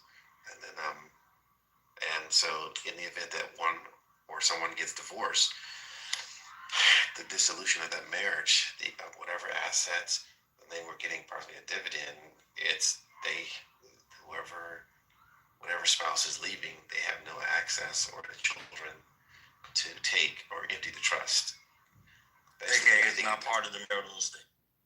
Never. cows always stay in the trust, and we license the milk, but they can't have the cow, and their milk is cut off. The man said he cut their water off. Okay, Lamar. No, I'm joking. Again, not an attorney. This is not legal advice. Now, I'm not gonna say you need to do your own research. You need to go hire your own lawyer. But I will say this, Evan. Is it based on contract law? To an extent. A trust agreement is a contract. It's a type of contract, yes. But is it, I won't use the verbiage based on, because that implies or impresses upon me, look at something's history. And sometimes okay, but what governs it, what law governs it? More times than not, states have their own trust law on the books already. So it's like based on that, on trust law, and not necessarily contract law, but it depends because a trust agreement is inherently a contract. There's an offer, there's acceptance. It has all the elements of a contract. It's a contract between the grantor and the trustee. And then depending on the nature, it's a contract between the trustee and the beneficiaries. So it is a contract, but what's it quote unquote based on? I would argue and say it's based on trust law, but it is also a contract. So it varies. You want to talk about that? Yeah, I knew when I switched from being an employee to an employer, I said, and get off the service merry-go-round of doing consulting, which is still fee-based. It's on the left side of the cash flow quadrant as a self-employed person, but creating a system of human beings and automated systems that generate profit, I needed to create assets that were cash revenue generating assets. And as we began creating those entities, I said, all right, it's time to live radically frugal, don't really pay ourselves a salary because that's income, and sell a little consulting thing here and there, time to time. But as far as the assets that generate, do not, under any circumstance, take income from that at all. Just store things properly. And that's kind of where my matrix came from.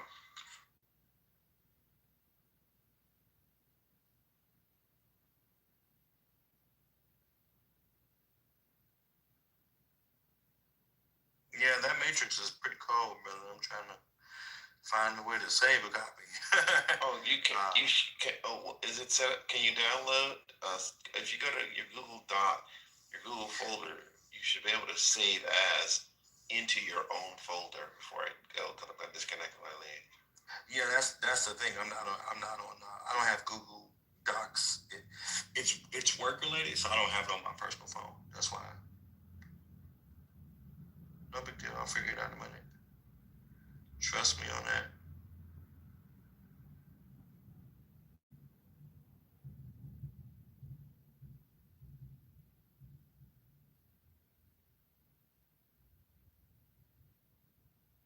Yeah, just a quick. I think I said before. It's just storing your assets in that green bucket, which is an asset bucket, and simple math. An asset is something that pays you. So whether it's your IP or your real estate deeds, just put in that asset bucket. And depending on where you're gonna have your trust, what country you're gonna have your trust in. And then a holding co in Wyoming. I like Wyoming because it's very private. And it is. I'm a commercial registered agent in Wyoming. It is quite private. It's a beautiful thing. And then a private foundation.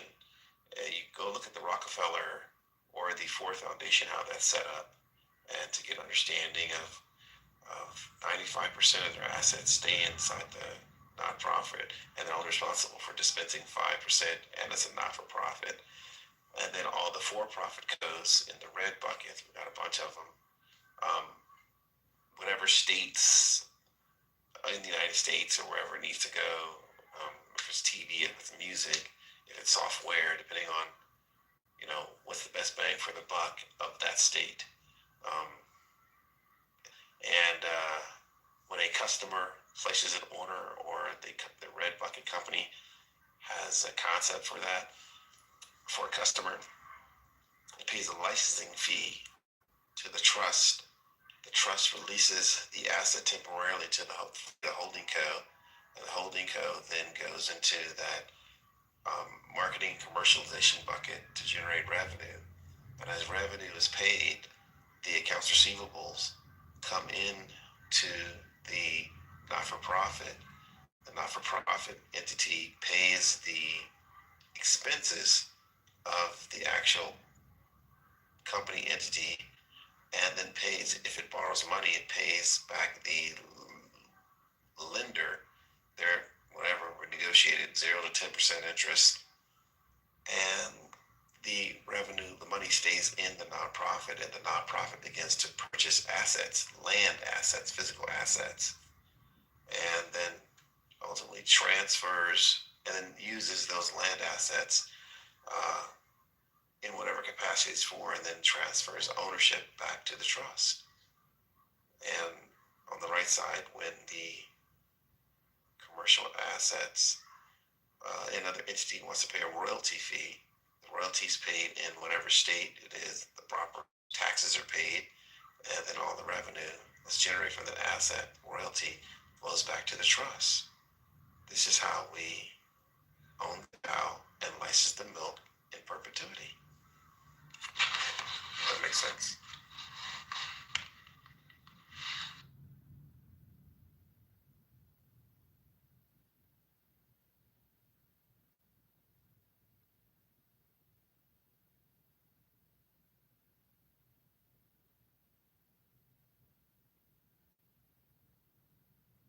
I added you on IG, Catalyst, but Yeah, I saw that. I'll hit you back. I'm out. Have a good evening. Alright.